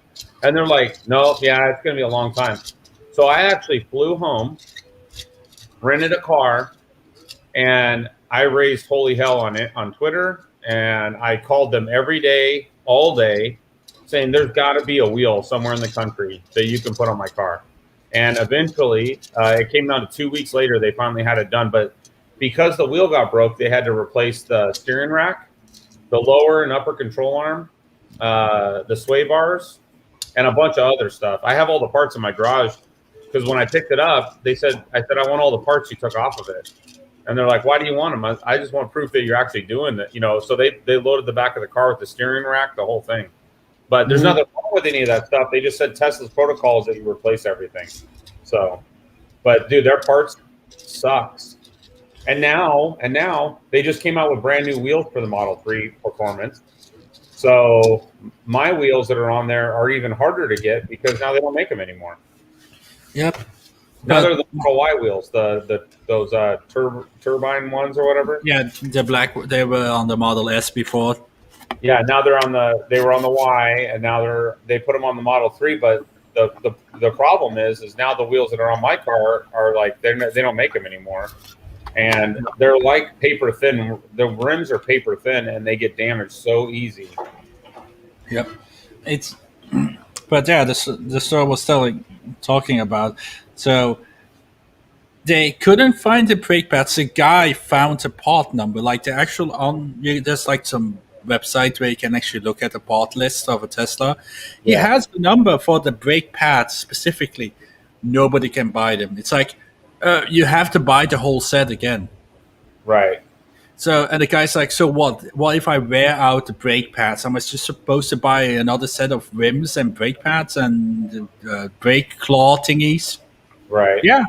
It's like, and that's like something that I don't understand why Tesla is having so much issues with. It's like, oh, we're making 10,000 cars a day and blah, blah, blah, and bragging and mega, giga, ultra factory. It's like, how about you make a giga factory for parts?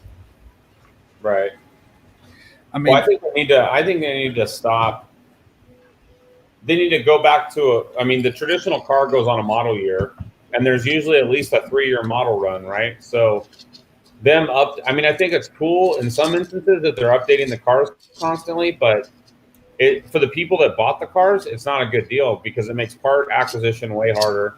And you always feel like it feels like that Simpson episode where you buy the new phone and like you walk out the door and there's already a new phone, So it just feels like you're never caught up. You know what I mean? So, I mean, with the Model S, we were pretty fine. Yeah. To be honest. To be honest, I would have been fine with the Model S. I actually test drove one. The only thing I didn't like is I don't like the portrait. I don't like the screen being in a portrait orientation. I think that I like the landscape orientation a lot better. But your biggest reason why I would never buy a Model 3 or the Y, I want a dash screen. So I don't. Yeah, I get you. I don't want to do this to look at how fast I'm going. You know what though? So I drove the Model S, and to me the Model S felt like a traditional car because that same thing, you have that dash cluster, which if you've driven your whole life, you're used to having it in front of your steering wheel. And when I drove the Model 3, I took a friend with me, and I didn't like it. I told him, I said, I didn't like it. It felt hard to get in and out of, and I didn't like not having the gauge cluster. And when we got back, he said, you know what? I think the Model 3 was a better car. So I went and test drove it again. It's a lot more nimble. It's faster than hell. The only time I ever really noticed the gauge cluster not being there is at nighttime. When you get in the car and it's completely black behind your steering wheel, it your brain it messes with your head, you know. But as far as looking over, I don't really look over to see my speed because it's in my purview. When you're looking out the window, you can see it out the corner of your eye. And in my opinion, but in a traditional car, you're looking down, right? You're going like this, so you're kind of going. It's just a different movement, you know. I think, but you get used to it. I mean, it's also I just don't like the look of having no dash cluster. I don't like the empty. It's just steering wheel. It's empty. I don't like the look of that too. I'll be honest. I agree with you. I think that I prefer the dashboard or the gauge cluster of like a Model S, but I think my biggest gripe about it is the hood and the trunk not having auto opening. I don't like that because even my 2013 Infinity that I turned in, it opened and closed on its own. You know what I mean? Like every mom and soccer van, you see the rear end opens and closes on its own. But the only thing I don't like about this car is the outside door handles. I don't like them. Like the Model S, they present themselves when you come up to the car. The Model 3 doesn't do that. And literally, I have to open the door for every single person that gets in my car because they cannot figure it out. Like it is not intuitive how the door handles work in the car. Let's see, what is a Model 3? Is this also the push it and then it opens up?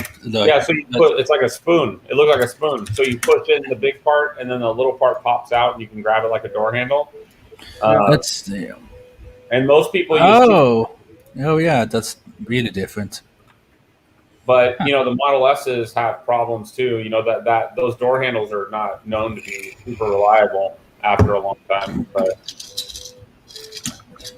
so far with the snow and the freezing, the only issue I've had in those temperatures was my charge port. Yeah, like the button on the Tesla charge thingy, it's like you know, it like gets stuck. Like I couldn't push it. That's why I go in the car, push the button, and unlatches. But then there was like ice and snow on the little rubber gaskets. On the it opens up. There's rubber here, so it couldn't close. So I had to like clean that off to be able to close it. I'm like, God damn it.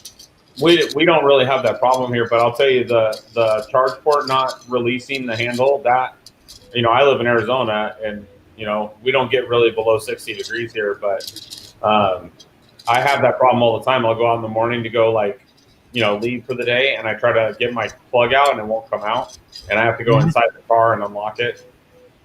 But I don't know that it has so much to do with the weather as it does. There's something wrong. There's a flaw in it that pin. The locking pin gets stuck or something. I don't know. No, it's not. It's not the pin itself that's the issue. It's like the button on the actual charge cable. It's like that slide. At first, I thought it was like a touch sensor, but it's like a slight, tiny little button. And if it's like freezing, it like locks up. And you park outside, huh? Yeah, I have no cover on my car. It's just out in the open weather. So what do you do? What do you do before you? I mean, one way to get rid of the ice and stuff is you preheat the cabin, right? Yeah, I have my car set to leave at 8:30, so it doesn't charge until like 5 a.m. and then it preheats the car, so it's ready to go. But of course, it doesn't preheat the charge port. The charge port doesn't have heaters. That's right. Yeah. And honestly, the doors can open. Yeah, the doors can open. The whole window is against the gasket thing. Is annoying when it's freezing because that gets stuck. But honestly, they should have put like a tiny little heating strip on like the cameras, because when it's like really freezing, the cameras freeze over, and there's no real way to get some hot water and like clean them up. But it would have been nice if there was like little heater elements in the cameras to make sure that they don't fog up or freeze over. Or like how a lot of European cars are, right? They have the little water squirters that come out.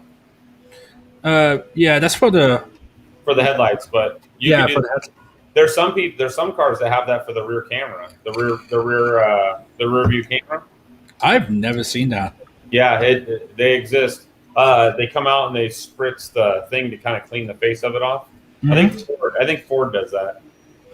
But man, autopilot.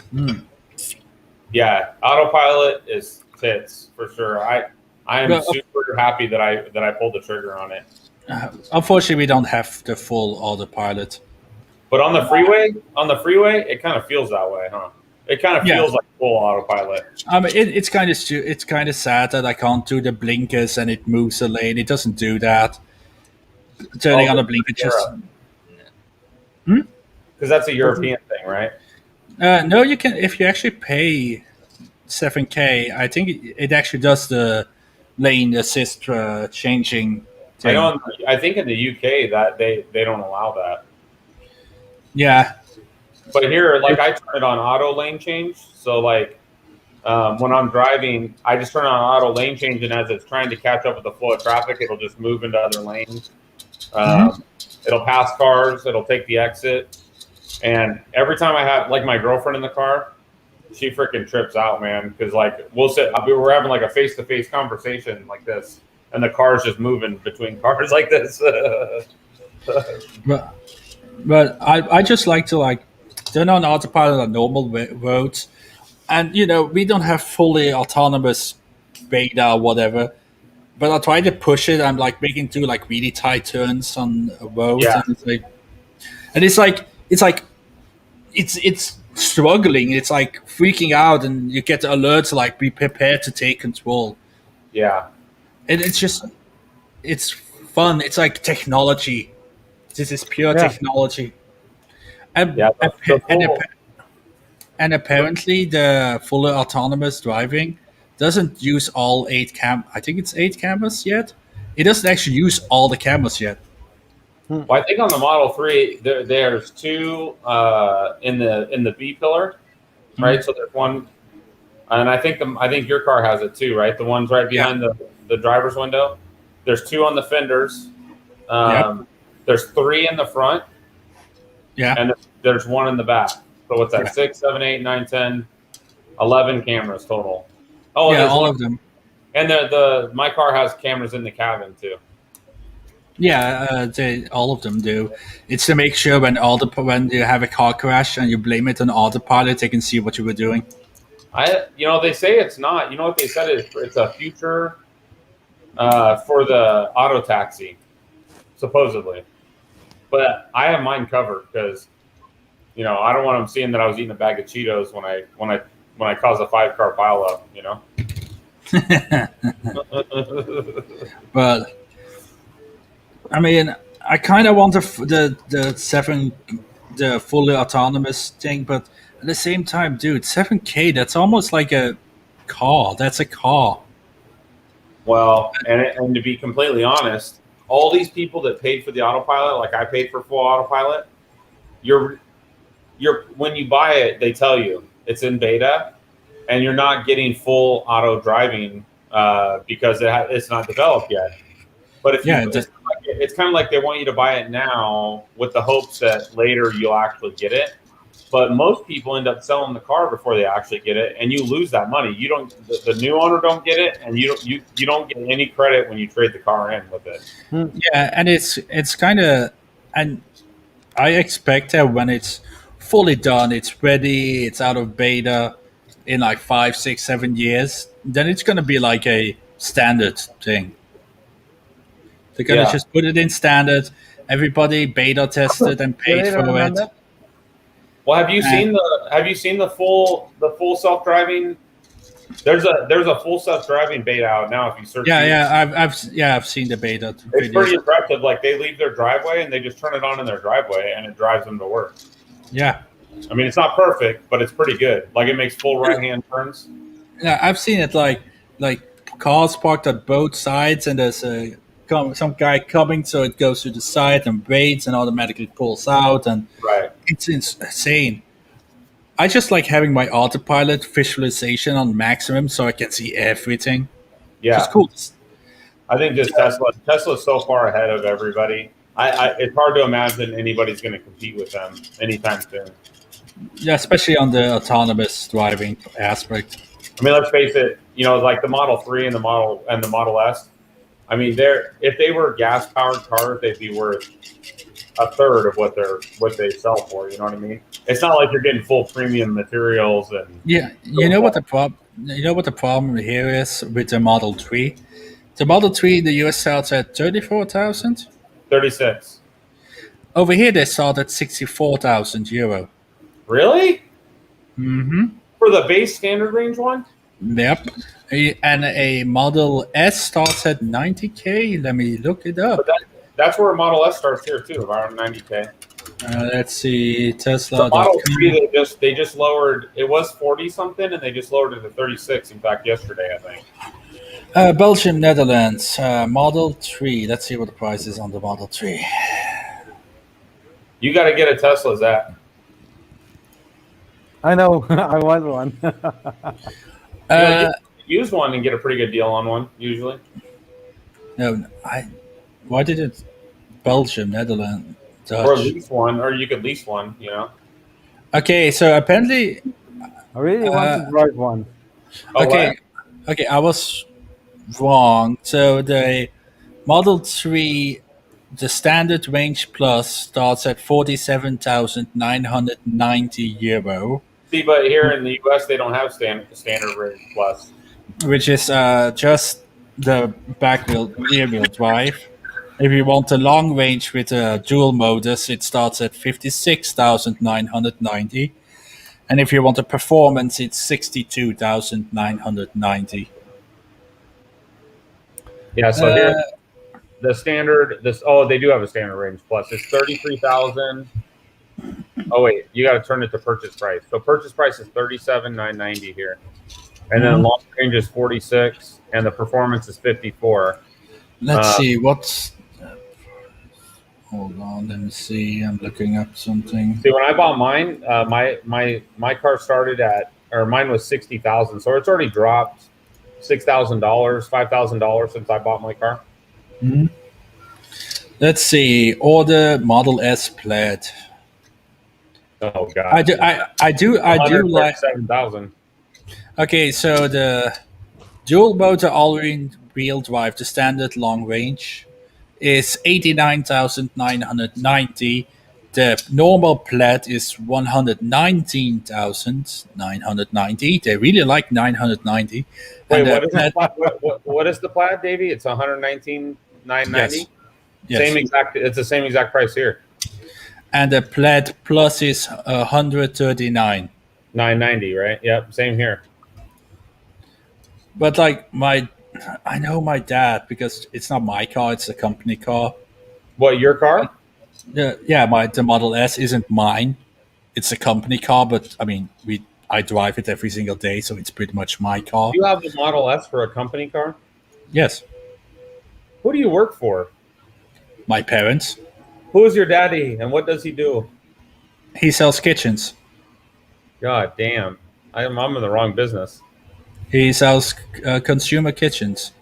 Yeah, so it makes sense. It makes sense that he buys the car for a company car because then you get better incentives and stuff, right? Well, I drove an Infinity, and that had about. I had an Infinity too. Yeah, so Infinity M37S. But that car was hitting like, let's see, 100K miles. Yeah. But over here, you pay road tax, which for the Infinity was like $3,000 a year. Oh my God, are you kidding me? And when you use a business car for your personal use, like you buy a business car, but you also drive to home and just use it daily, you get taxed on that too.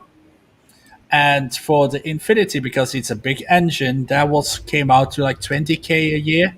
No way. On taxes.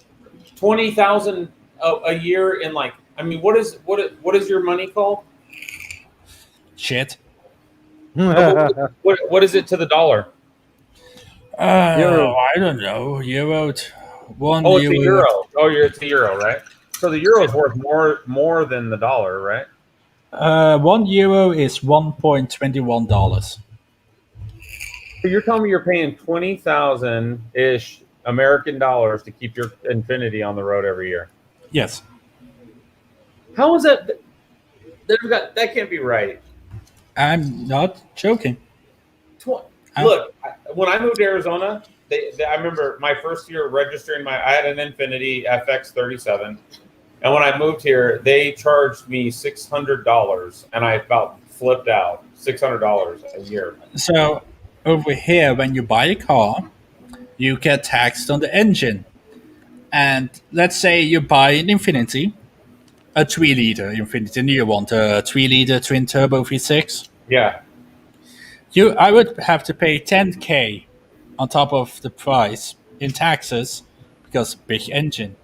Okay, then I have to pay the road tax, which would be probably like $2,000 a year, and then for the in Dutch it's voordelen aller aard.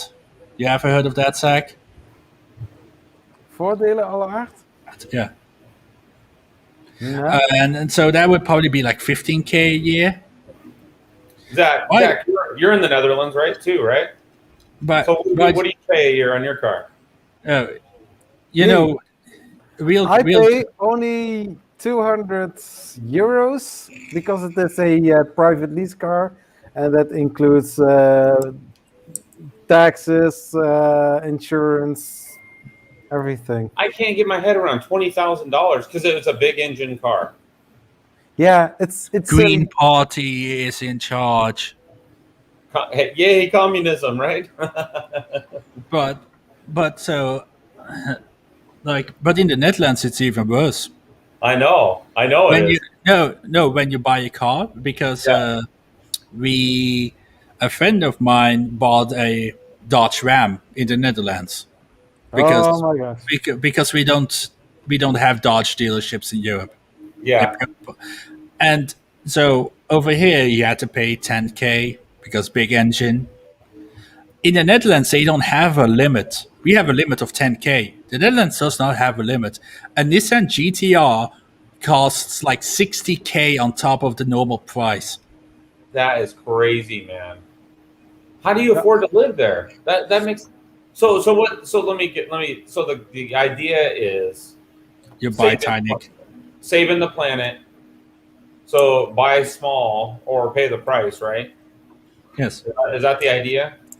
Yeah, they're trying to push us to like 1.6 liter 4-cylinder hybrids or diesels, which is ironic because diesel is polluting as hell. God bless America. By the way, Zach, has the Netherlands changed its idea of diesel is better than gas? Because over here they flipped it to gas is better than diesel. I'm not sure about that, but diesel isn't better. Okay, which is more expensive, diesel or gas? Gas as in petrol or gas as in... It's benzine duurder than diesel. Benzine, yeah. There was one point that for 1 liter diesel you pay like 80 cents, but therefore you have a higher tax. Oh, dude, remember when Corona just hit and all the gas prices just dropped? We should have bought like a gigantic 50,000 liter tank and just stocked up. Yeah.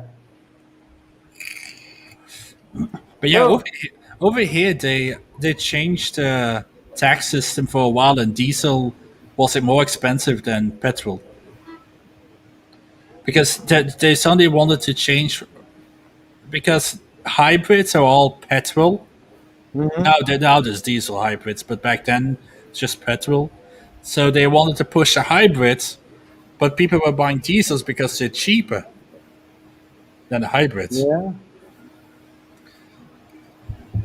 Maar ik bedoel, kerel, laat ons toch gewoon een keer met ons auto's rijden. Godverdomme. Kutpolitiekers. I leave and now you guys are speaking in Dutch. Oh, no, we just not totally in Dutch. Oh. We call it dialect. Huh? Okay, so... I have to grab my car and just drive to Davie and then sit there and do a live stream.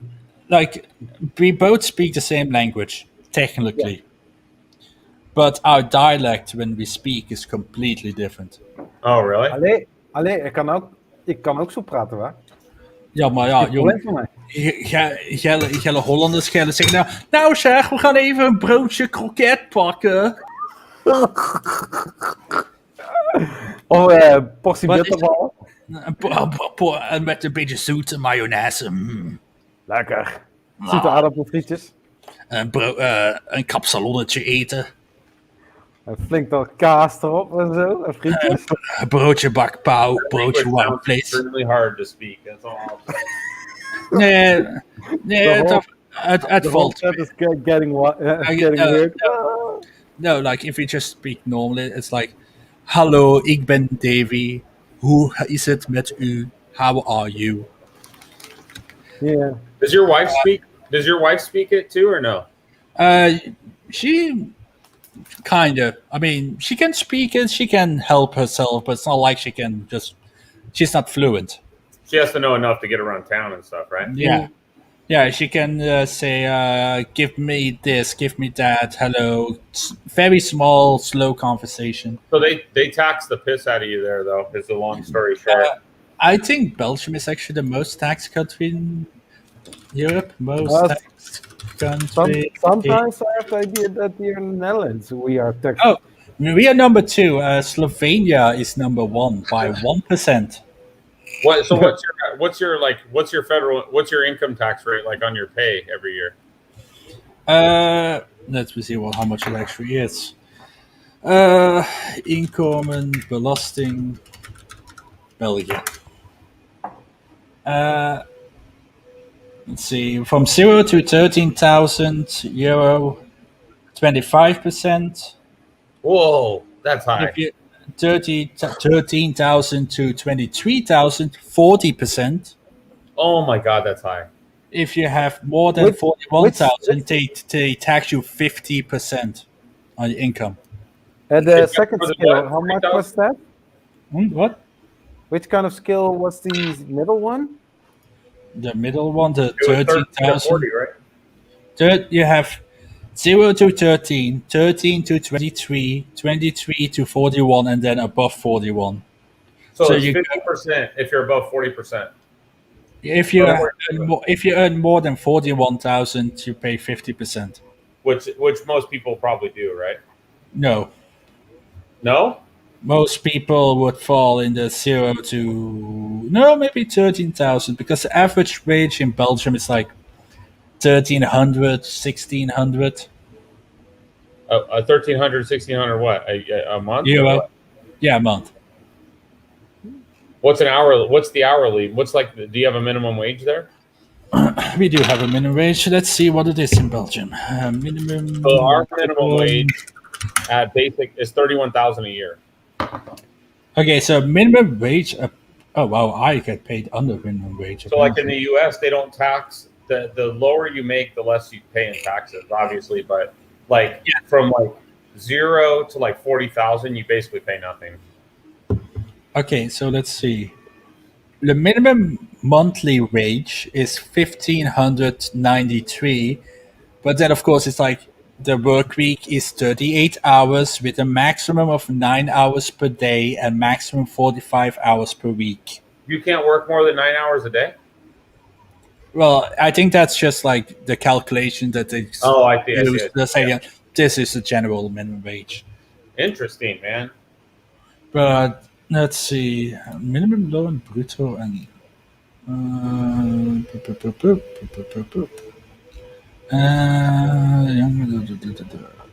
I paid 65,000 Here,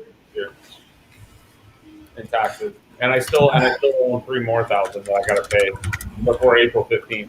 because that's Neubouw, Belgium. Let's see how much a house costs in Belgium, generally speaking. Okay, so the average is 332,000 to 357,000 euro. I bet that's pretty close to the U.S. Oh no, your houses are way bigger, dude. yeah. Average home price. Like, we're talking about single floor, maybe 1 or 2 bedrooms. Most of them are like that here too, though. I mean, in the US, it depends where you live. In Texas, if you spend like $400K, you have a mansion with like. So six- the average Yeah, home, exactly. the average home in the U.S. As of May, according to this, was 284,000. But like where I live, this house is 5 bedrooms, 2 stories, over 2,000 square feet, has a pool. And this house was this house was 290. But in Arizona, it's really cheap to live here. Like really, that real estate is free. Hey, you wanna know a very specific thing? Let's look at the minimum rate, the wage of a McDonald's employee in Belgium. Yes. Yeah, before we go to do that, here in Texas, we have only two scales. Brackets. Yeah, one is to 68,508. You have a percentage of 37.10, and above there, that's 49.5%. That is It's like- robbery. It's like we did. 50% of your money is robbery. Oh no, I'm sorry. it's not 50%. It's 49.5. Yeah. But so when I get my salary, and I'm going to pay something, I pay 21% when I'm buying a glass or when I'm buying some new It's iPhone. sales tax, right? Yeah, Yeah. Our sales tax is 21% on everything except like stuff like food. Yeah. Necessities pay are 9%. 6%. So the average sales tax here is set by the state, and so but I think the national average is 8.3% on sales tax. But like places in Oregon, like Oregon doesn't have sales tax. You don't pay sales tax. So what they do is you have federal taxes they take out, and then they take state taxes out of your paycheck. It's kind of like one or the other. But I paid $65,000 in taxes last year, and I'm like, that just seems wrong. It just seems like it's like the more you make, what's the point in even trying? You don't get, huh? And then they wonder why so many people who work in their own, like carpenters, electricians, business in general, Under the table, right? do a lot of under the table stuff. Yeah. It's like, well, you shouldn't be doing that. You should be blah blah blah blah. And it's like, maybe if you stop taxing us so goddamn much, maybe we would. But it'll Which never language, change, right? please? Because one thing we know about government is whether it's the American government or theirs, like once they get a taste of it, they never let it go. I mean, there's one certain party in Belgium that wants to change that, but they won't let them rule. Yeah. Well, we do too. We have the independent party. They won't even let the third party here is not even allowed to be part of the debates or anything. So they're Yeah, not even, it's what was it? They needed to get 13% on the poll. You need to get 13% on the polls to be the able to get. problem is they have no money, so they can't get commercials. They can't get their name out. So it's all rigged. You either got to be a Republican or a Democrat. Period. End of story. I know the Libertarians got pretty close in 2016. They got really close. Well, that's why I think if Trump starts his own political party, he might have enough popularity to actually break into a third party. But when you don't have somebody that's spearheading it like that, and it's just some Joe Blow trying to start a third party, it's like they have zero chance. They have no chance. Yeah, So I what mean, I wanted to say is, for example, here in the Netherlands, if we are going to save money, put it somewhere, when you have a certain amount, you have to pay taxes over that as well. Oh, yeah. So, yeah, it's. So it's wait. tricky. So if you save your money and you put it in the bank account, they charge Yeah. you taxes on it? Yeah, just a second. Because in the U.S., when you put money in savings, they pay you to put your money in savings, so you actually get interest. oh no, our interest is like like 0.5% a year, Yeah. or less. I actually think that at the time it cost money put your money in savings. What if you take the money out of your bank and you put it under your bed? I mean, they can't tax that, right? That's what people are doing. Oh yeah, and by the way, since January 1st, they changed the rules. Back in the days, the government could not look into your bank account. They could know that you have a bank account, but they couldn't see what's on it unless they have a warrant.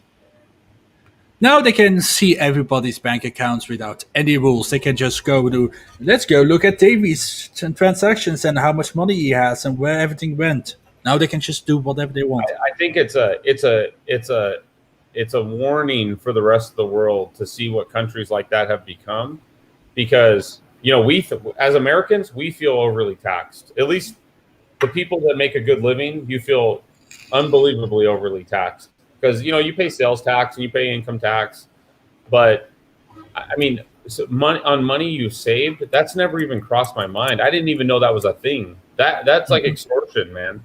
That is the most horrible thing I've ever heard. Because you should be encouraged to save money, right? Oh, but now hey Zach, have the banks started like advising you to give them money, like put it in savings, but they invested in stocks? No, they didn't, because the bank where I'm at is a internet bank, very low rates. So instead of paying $20 each month for the whole package, I'm paying just like €5, something like that. So that's pretty nice. Also, this is also the bank with the most rent, the most saving that I can get. So yeah. Man, Wellen worden echt kapot belast, hè? Ja. En wij blijven dan maar gewoon slikken, hè? Slikken of stikken? Het enige dat moet slikken zijn ons vrouwen, ja. Ja. Chat is going crazy again. No, but there are some things that I'm thinking about. Things I don't like, but oh well. Well, are you having V for Vendetta dreams of overthrowing the government and becoming free? If I don't like it, I need to move.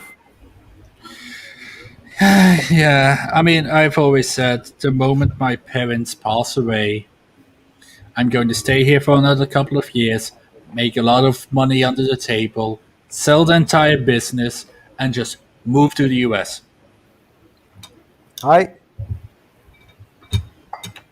Go live in Texas, essentially be Moses. Yeah, but then in Texas. Where is he, by the way? Go to be like Moses, buy a ranch or a house, start a little business, make some side cash. In Texas, by the way, in Texas, you don't pay taxes on your income. Geen inkomstenbelasting. Oh. I mean, paying taxes for your inkomstenbelasting, I don't mind. There are things that needs to be paid, but then after that, paying 21% of taxes because you are buying something. Yeah, it's if you're not buying something, if you have some saving, there you have to also buy some. How does the savings thing work? So when do they? So like, say you save all year, when do you pay taxes on it? At the end of the year, or is it like every month, or what? It's probably like a pretty. It's probably when you have like 100K. It's probably something pretty extreme. So it's not like if you have $100 in there, you're not going to pay taxes. No. It's 50K from 50K. Yeah. Well, that's still bullshit though, because they should be. I mean, they should be encouraging you to save money, right? Yeah, it's like, oh, the banks are suffering. The banks are going bankrupt, but they're punishing us for saving. I mean, essentially, when you put the money on their savings account, it's the banks. They can use it. They just have to give it to you when you ask for it. They need to have it ready when you are going to take it. But now that Zach told us, it's really stupid. I mean, I would probably fall in like the 35% bracket. So I pay 35% on my income and then I have to pay 21% on anything I buy. Yeah. So what do you do, Davey? I don't. You guys remodel kitchens or what? Yeah, we sell kitchens. I mean, like a person comes to us and they're like, "We want a new kitchen," so they buy a new kitchen. So you do like remodel mostly then, right? Yeah. Like here we go, a nice kitchen. Oh That's yeah, how that's cool. That's actually a picture from our showroom. Oh, somebody that's comes all. with a good question. How's business with them? Oh yeah, what about experience? That's a great question. Yeah, it's also being taxed. If somebody is giving me money because because of the inheritance, yeah, I pay also taxes about that. They changed the. Let's see, what's the Dutch word again, Zach? Erfenisword. Erfenis, yeah. Is belasting België, because I know they changed it. Let's see. Yeah, accept all cookies.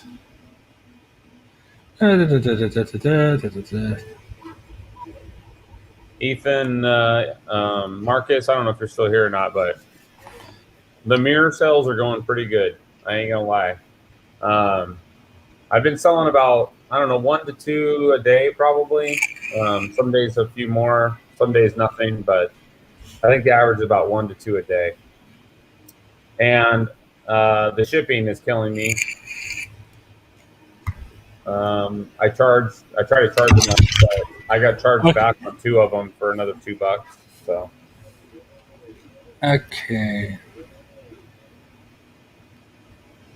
Calculate success. Okay, from what I can read, because it's financial lingo, if your partner dies or your parents, 50K is tax free. Oh Lord. And then above 50K, it's 3%. And then it goes up gradually. But if you're like, say your friend dies and he decides to give you all of his stuff, you pay like 50%. Yeah. It's like you die and the government court taxes your dead body. Well, we have that too. We have that same thing with death tax here. Now, Arizona, where I live, is a lot of businesses move here. A lot of successful families move here because the death tax here is minimal. But what they do in the United States is they like my bank account right now, which has quite a bit of money in it. Is I have other people on my bank account. So if I were to die, they can't take their money because they didn't die. So it's kind of a way of getting around it. Oh no! Over here, my cousin's wife's dad died from cancer. Bless him. Rest in peace, my friend. He was a good guy. He died, and the bank blocked the bank accounts. Yeah, they do that here too. If you don't have a will in place, that's what they do here too. Oh no, he had a will in place. Oh yeah. Well, yeah, they're probably taking what they want first, right? And Yeah. then, So Boy, this woman, her husband died. They had a community, like their bank account was one. She doesn't have her own bank account. Suddenly she can't use her cards anymore. She can't get money from the bank. She has nothing. She can't pay bills. It took 2 months before it was done. She had to get money from her kids. Oh my gosh. well, I tell you, what you guys are telling me, all European countries, the one thing I hear all the time is yeah, but everybody gets free healthcare, but It's not free at all. well, I know No. it's not free because look what you're getting taxed on. You're paying. Not only are you paying for it, but you're paying for all the people that don't pay anything, right? Yeah, something like that. It's something that I used to be, on the certain side, but after thinking about it very long and hard, Our healthcare is not free. It's not. It's really not. We get taxed our entire life, like 3, 4, 5 times the amount of an average American. If y'all paid the same amount of taxes as us, then sure you could have socialized healthcare and everybody gets the same shit. But Right. we pay for it. Right. And of course, it's nice that we don't have like a slip disc and we have to pay like 60K. Neither do we. Neither do we. Most people have a job, right? Most people in the U.S. have a job, and most people have a job, and most people have good insurance, decent insurance at Like- the workplace. Like Tori's mom, Tori's parents. Her mom works as a secretary of a construction company, and her dad works at a chip manufacturer as like he's not like he maintains machines there. He does his rounds, make sure everything is going right. He's had to perform CPR on a guy because a tanker fell on him. And they get good money, but for example, her mom's sister had a fractured thing in her spine, and she was hospitalized for like 3 months. She's a school teacher, not even what's the word called when you're a school teacher and they can't fire you anymore? A union? No, not a union. It's like something else. It's a denture. Yeah, I know what you mean. She's But like, if she's a teacher, she's got federal government insurance, so she should have free insurance, right? but yeah, Tori's parents they're normal people, and they're insured for everything, and it's not like they pay out of the ass. Blake has. I've seen his pills. He has like bags of pills that he needs to take because he's got hormonal issues and other issues. Because he got his ticky snipped after the third kid, so he needs to take hormone therapy. Tori's mom, God knows how many pills she takes. Her dad got his thing snipped off. Yeah, he got was it vasectomy? Is that the name for it? Oh, really? Yeah, there were like 3 kids. We don't want any more, and anti-conception, and the anti-conception and for her mom would like make her even more sick. I can think of 1,000 things better than a vasectomy. 1,000. I mean, I don't mind if they're like, you can have it cut off. Just be like, Can you damn. stop? Can you stop? I don't even want to talk about Or you it. can, or you can just take a knot. I don't even want to talk about it. It makes me cringe just thinking about it. But you know what I mean. You're making me sweat, dude. I don't like talking about shit like that.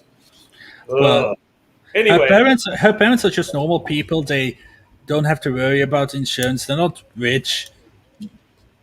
well, And I know.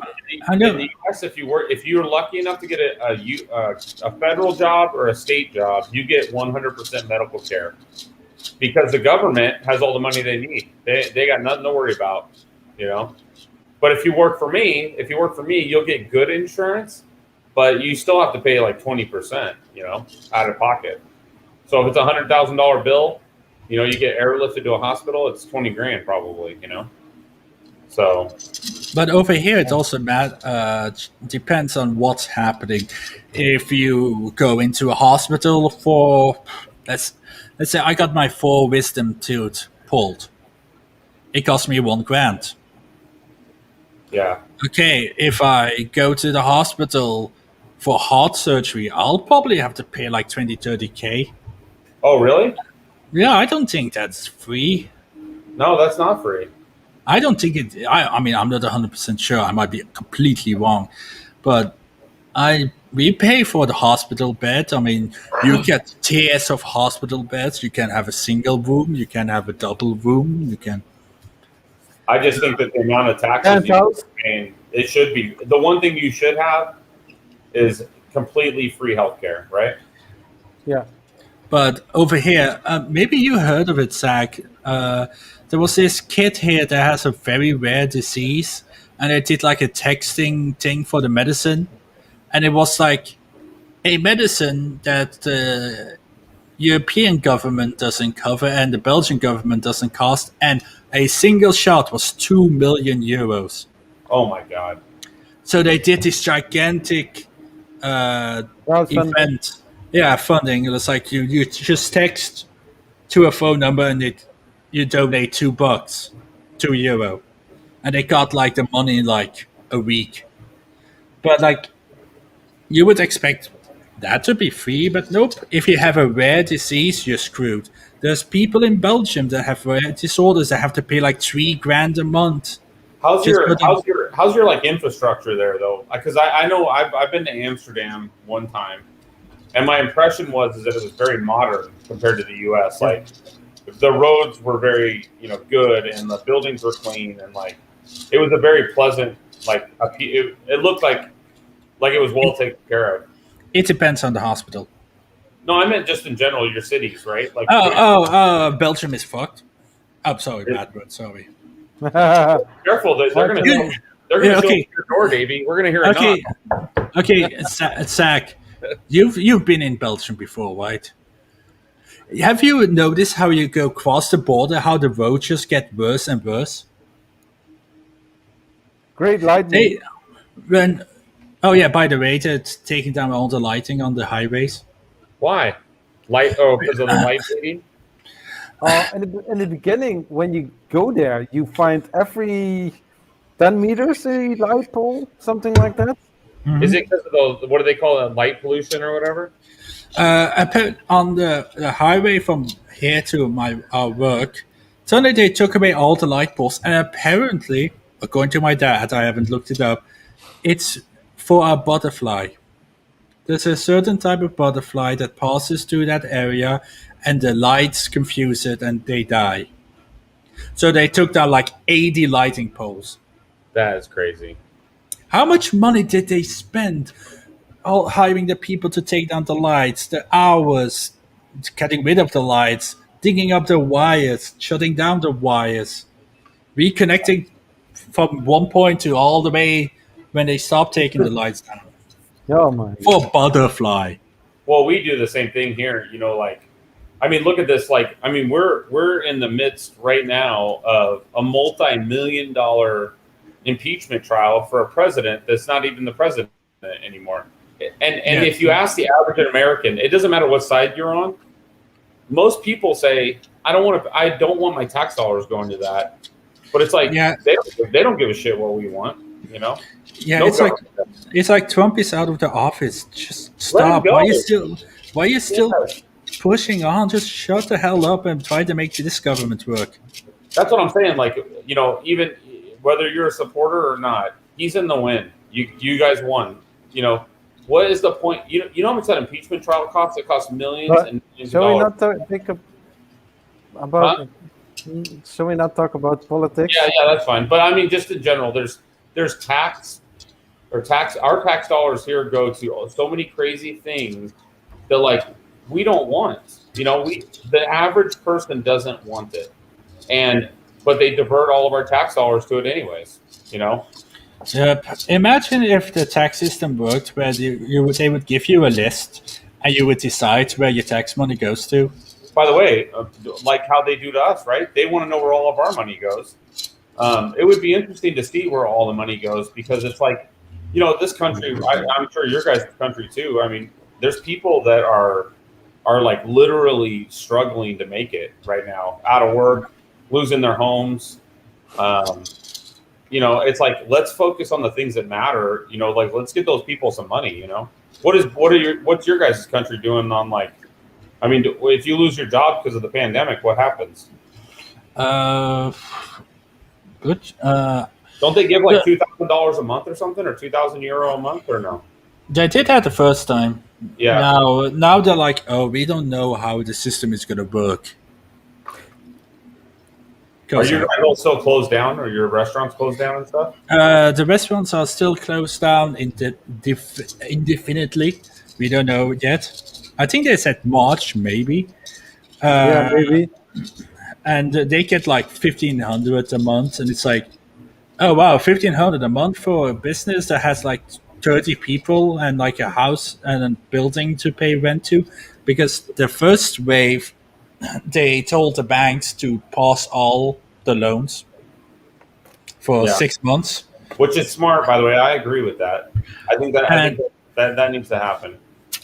But of course now they didn't because the system isn't ready, blah blah blah.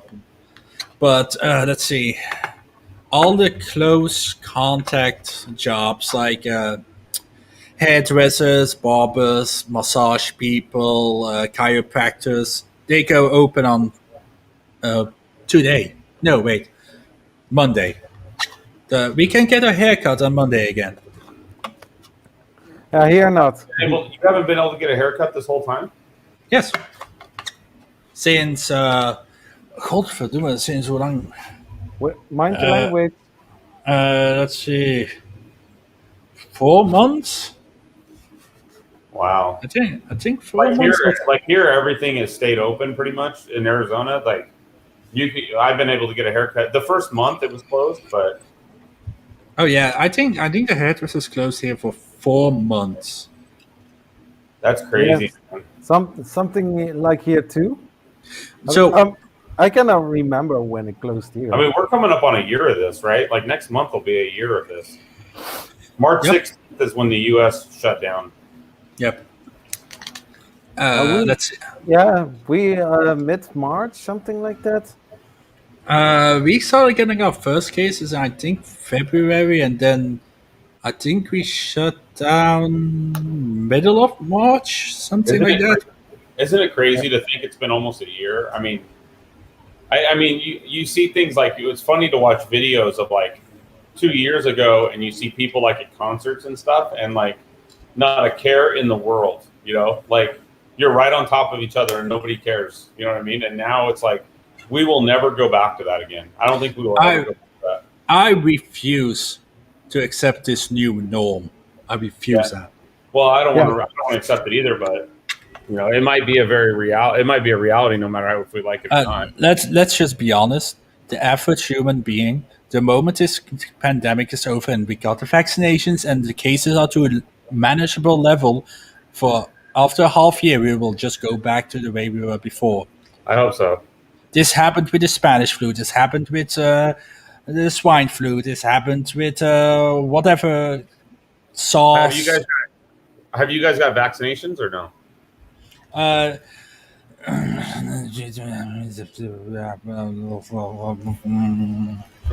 Yes, we have vaccinations, but they are pathetic.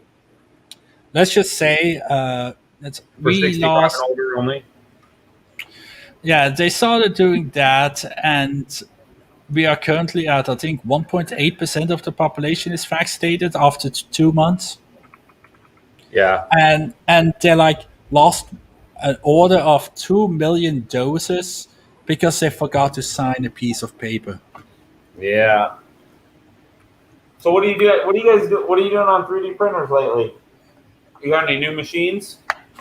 I've been doing the crypto game for 2 weeks now. I've lost $1,000, so I'm not buying any printers anytime soon. What about you, Zach? You got any new printers or no? He's waiting for the big Q. You what? You got it. We are both waiting on the big Q BX Why? because it's not here yet. Oh, was that a Kickstarter? Yeah, the Kickstarter one. That's the IDEX one, right? No. I got the IDEX. IDEX. You're still waiting for it, right?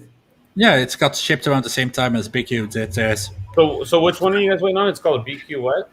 BX? Yeah, the BX. It's got that thing might be a Prusa killer, in my opinion. Oh no. Oh yeah. Oh no. Let me see. So Tiny writes about the vinegar and salt theory is starting to work. On the copper is starting to rust. Awesome, very nice. I mean, look at this thing. Look at this screen. It's like a 7-inch screen. Yeah, that is interesting. What makes you think it's a Prusa killer? Tell me. What do you think? Sorry? Okay, so He said it's a Prusa killer, Zach. I was just asking why. okay, so the main board is custom made for this printer specifically. It is the fastest board, like the CPU or whatever, the system on chip. 2209s, you can fully integrated Octoprint, so you can just put a Raspberry Pi, plug it into the screen at the back. And Directly. Is this the Directly, one yeah. Maker's Muse? Maker's Muse did something on this printer. no, Yeah, so yeah, it was. teaching tech did. So did, Oh, so, did did Maker's Muse? so did Maker's Muse, yeah. Makes Let's things see. also. Let's It has see. the carbon fiber. It looks like carbon look. fiber uprights or whatever. The hard end looks is a very nice direct drive. But the hot end's still like a Ender 3 style hot end, right? No, it's a No, this custom is one. like a Hemera, right? The one that looks like a Hemera. Yeah, looks like. Yeah. But the heater brake, maybe not the heat brake, but the heater block is custom. It's Right. made by Fetus, like a custom for them. I don't like But- to eat it. I know you don't, Anyways, but it has all the qualities needed to compete with the Mark III's.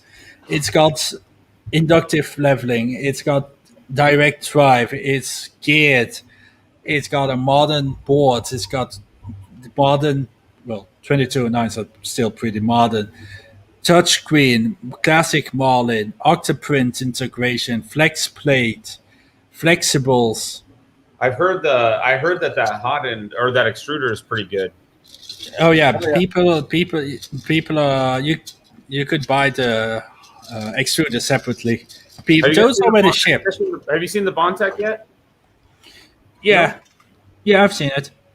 The new one, with the bigger gears. Huh? Yeah.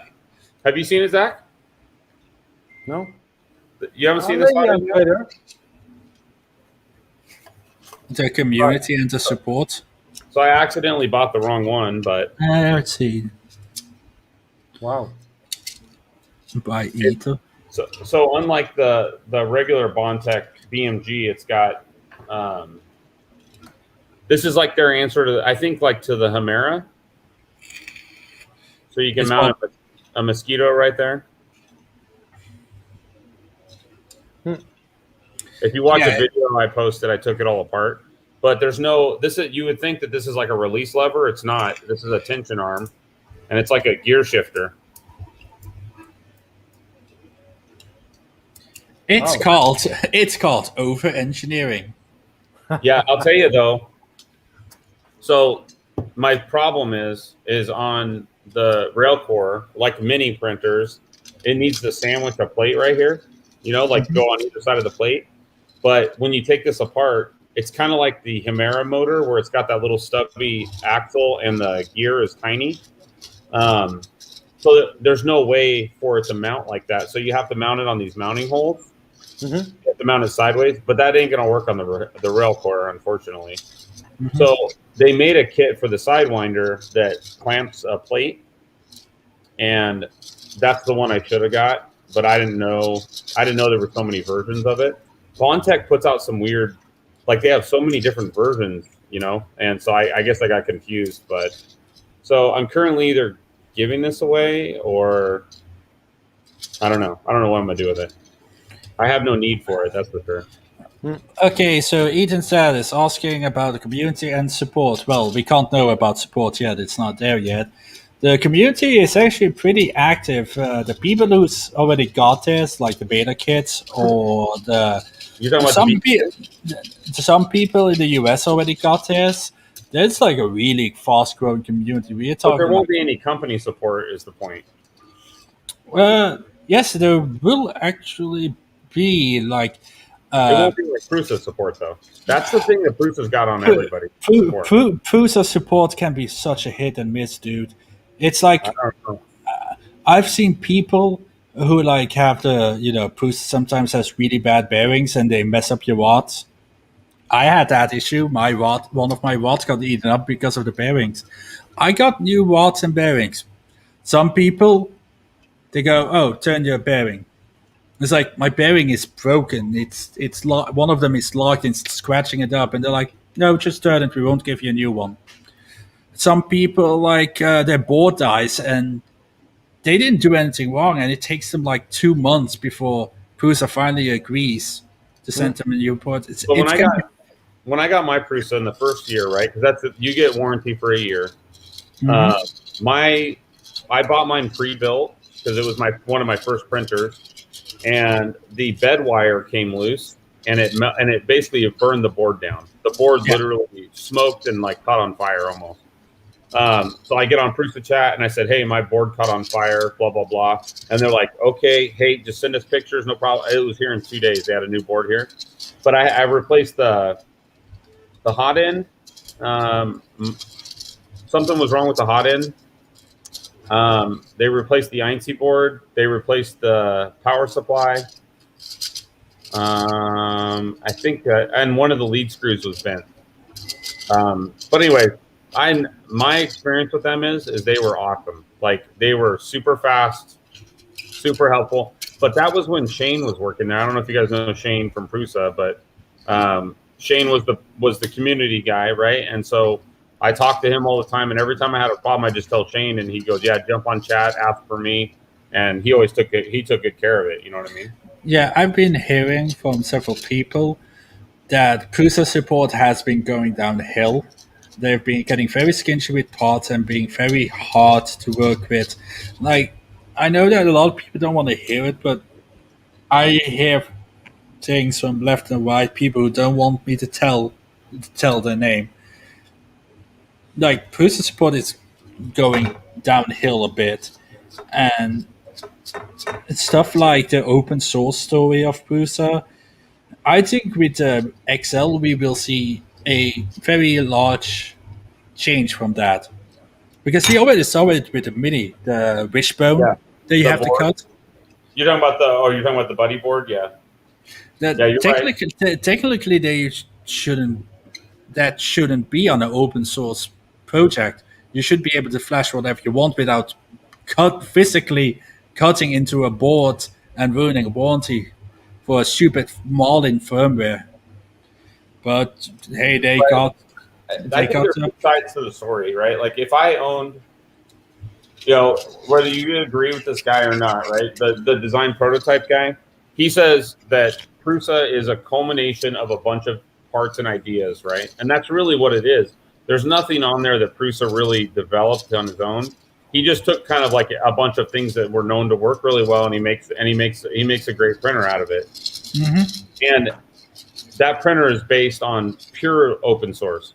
But while the Mini is built on some proprietary things, I think it's only natural for him to try to make things less easy to copy.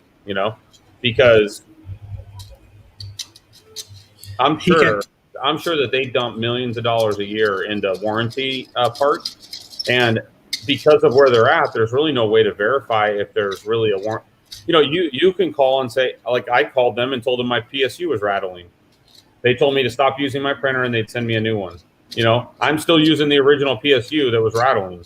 I never changed it. I'm sure, people probably call, because you can tell them whatever you want and they can't, there's no way to prove it really, So I'm sure people take advantage of that,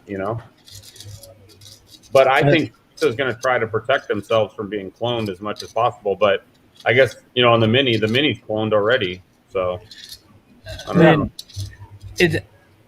I understand the need to not want to be cloned, but when you are open source project, technically they shouldn't call themselves. It shouldn't be a Prusa Mark IIIs. It should be Prusa style, which all Chinese companies call it now, i3 style or Prusa style. But they don't call themselves. Oh, hey, we're selling a Prusa Mark IIIs. Right.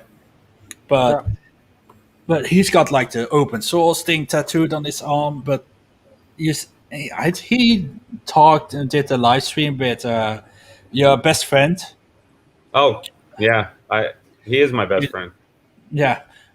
And Joseph pretty much said that they were looking into going more closed source, which it's Joseph Prusa. He can get away with it. It's hard to make money in open source, though, because while people need to innovate, right? To move 3D printing forward, people have to create new things. Like take Slice Engineering, for example, and they get a lot of shit for not being open source.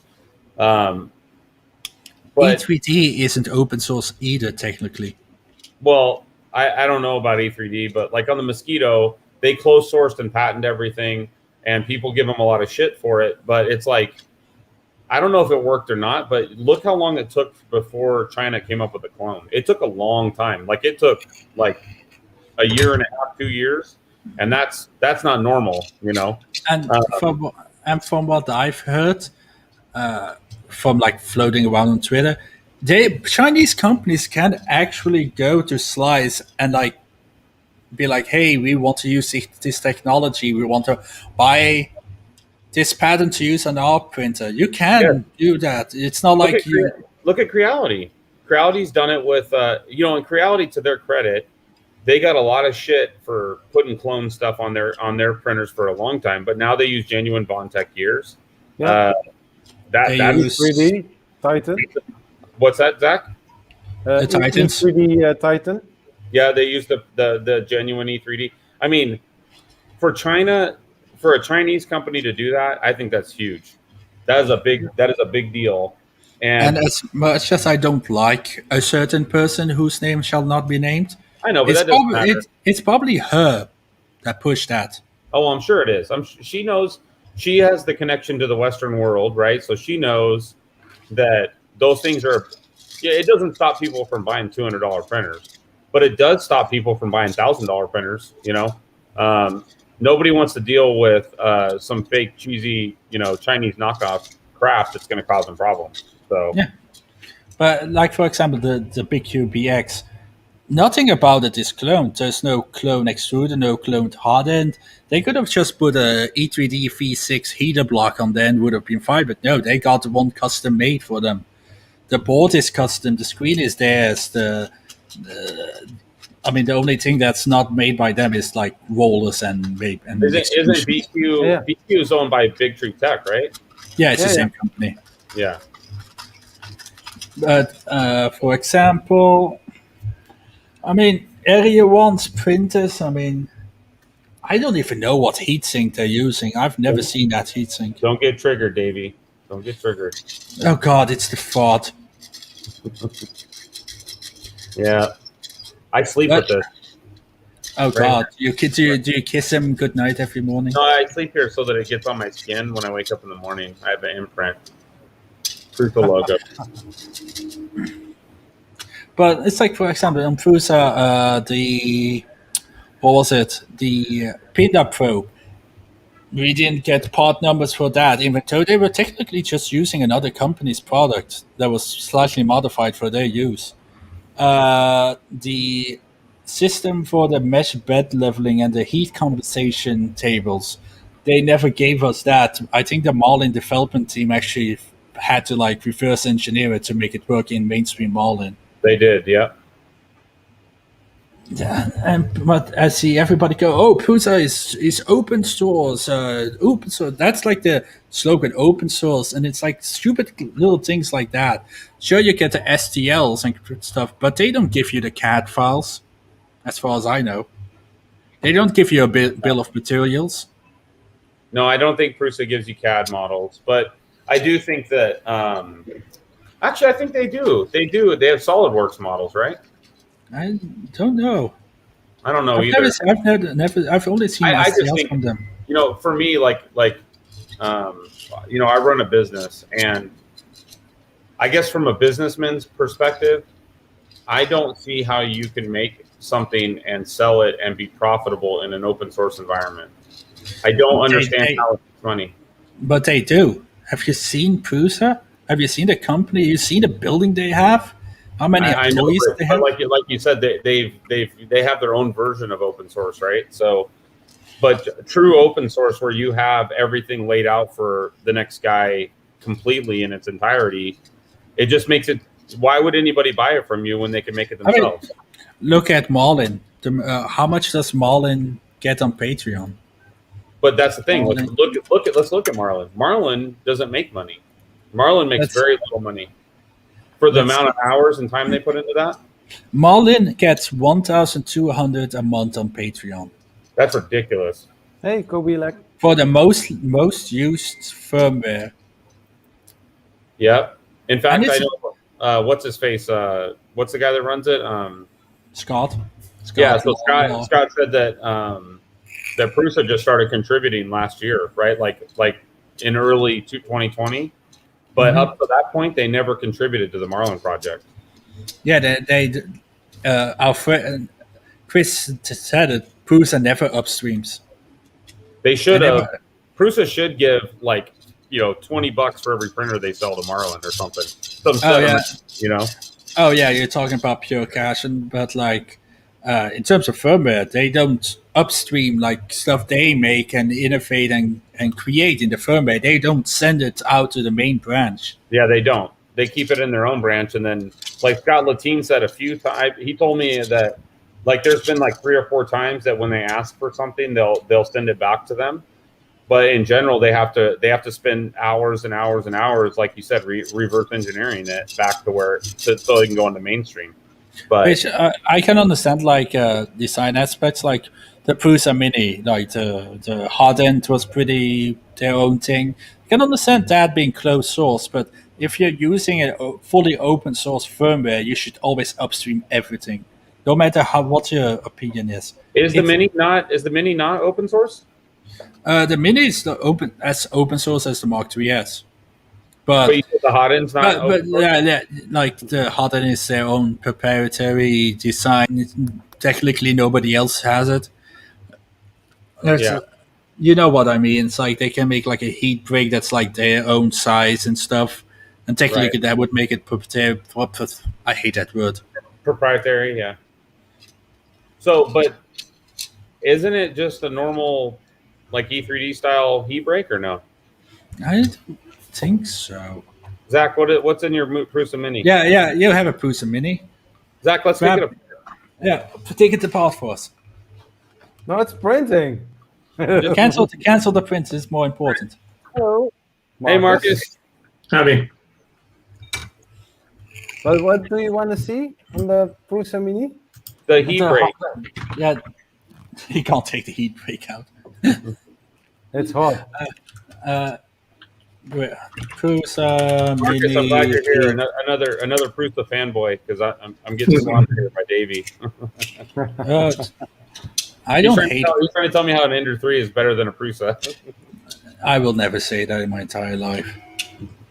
I would rather die. Obilax, yeah, Prusa. Woo, woo. I'll tell you. Hey, But- let me tell you, this is an interesting thing. So I've had lots of printers. My Prusa was my second printer, and I've never bought another. I had another one for a minute, but I got rid of it. But I've never bought another new Prusa because the $999 it costs. I mean, now that I'm more experienced in this, I just see you can get so much more for $1,000. And I don't mean just like a better printer. I mean like bigger volume. Like if I had $1,000 to spend on a printer right now, I'd probably I want the Creality CR10 Max because I want like big build. I want big build volume. I wouldn't get a CR10. Where else can you get 500 by 500 That's huge. printer that is direct drive that is as solid as the CR10 Max? I would honestly, for that money, the Second Go. I don't know what size that is. The Second Go is a 250 by 250. I'll tell you one thing I would like to do is build a Voron that's 500 by 500 because I want a 500 by 500 print volume. I just want to show you guys something. I just came on to show you guys this. Oh yeah. See? Yeah. Well, I technically met Joseph and Filament Frenzy's birthday party. Yeah. It's the live Oh, stream one. he came to Filament Frenzy's birthday party? Yeah, he showed up at the live stream. Oh. Cool. So when we went to Murph, of course, year before COVID happened. I was supposed to go to Maker Fair Malta, my very first Maker stuff, and then COVID happened. But I booked we the came ticket, back and I Ethan booked got it online. selfies with Stefan from CNC Kitchen, and quite a few other people, and I asked him who his favorite selfie was, photo with, and it was Joseph Prusa, because we have a Prusa printer, and it is so plug and play, like with auto bed leveling. He was not interested in 3D printing before I got the Prusa. I was lucky enough I didn't pay for the Prusa, like it was a gift from my brother, but if it wasn't for that, he wouldn't even be interested in 3D printing. And so meeting the guy who designed it, and created it, it was like meeting Superman for him. He was so happy to meet the guy. Oh my, I can understand that. I would like to meet him. I'll meet him and be like, "Hello, Joseph. Remember me? I'm that one guy on Facebook you had a fight with over the heat creep issues." They didn't have that was user error. You built your printer wrong. And then, but then later on they changed the firmware where it lowers extruder voltage if you print PLA. The extruder heat issues. We made a bunch of these filament indicators. They go on your stepper motor for the extruder, and you can watch them spin. And we went up to Prusa's booth, and Ethan handed one to Joseph Prusa, and he snapped it on his machine. And that made him so happy. I have one of those. I made this one. This is my my best design. Why? That's cool. What do you mean why? Why do you need that? You don't. But it looks fun. You can see it when it's extruding, when it's not extruding. It does help you troubleshoot. I can see that on my area one. I see the Bowden type go out and in and out of the fitting. Yeah. Well, this is the easiest way on the Prusa to see what's happening. Is by. But this was my Fusion 360. When I made this, I was so proud of this. Oh yeah, I can understand that. Because I can't design for crap, so this was a big feat being able to sweep the fins. And then I made this one on the MMU. I made this one on the MMU. This is I kind of want the MMU. This is like the Soundgarden, the Bad Motorfinger Soundgarden logo. Yeah. You don't want, dude. The MMU makes stuff like this so easy. I mean, look how many tool changes are in this thing. Tons of them. And I have an MMU. It's been sitting on a shelf for, I don't know, a year and a half, 2 years. And I have everything set up to do it. It wastes so much filament. Oh my God, it is so wasteful. And that's why I haven't got a pallet too, I just feel like you're just pissing money down the toilet, So if you print a bunch at a time, then you only have one purge block, and it's the same size no matter whether you're printing one or as many. That's true. Well, and now with the sparse infill feature in Prusa Slicer, you can reduce it. But honestly, that's one Filament Frenzy had a video where it goes up and prints, and then it goes behind it, drops down, and then that's pretty slick. But honestly, if another good way to do it is just do those purge ball things, because you don't need a block this big to just do one color change. What are you going to do with the purge balls? Put them up your butt. See, you can't. Yeah, put a string on. Put like a string to it and be like, "Hello, honey." Yeah, you can make shitty jewelry out of it. I don't know. Sure, but it'd be cool to make something out of those purge blocks. That would be cool. Even I made this with Geetek. Yeah, I kind of messed up the support settings, but it's cool. It's cool. But I have a 3D Chameleon that I'm going to install. Yeah, I have one of those. I got the notification that there is a package also on the way to here, and it's I think the same one. This was like this was my best MMU print, I think. Looking nice. I mean, this thing is like spotless. Hey, Nonstick, welcome back. See, and this was when the MMU2 was really, really bad, because when it first came out, like almost every print failed. I mean, literally almost every print failed. If you try to do something like this, and this was from a guy in the groups that that put out his own firmware for it, and it changed everything for me. Because when they first put the MMU out, the printer didn't know when the filament got to the extruder. So because it didn't use the filament sensor like you think it would. And this guy put out firmware where it detected the filament, and this was the result of it. It was like really one of the first completed prints that I had, and man, it turned out so freaking nice. So did Prusa finally incorporate that into the firmware? Yes. Yeah, Cool. in fact, the other thing is they used to have a laser sensor, and now they have the magnetic, sensor. Like the Mark 3S, the ball thingy. Yeah.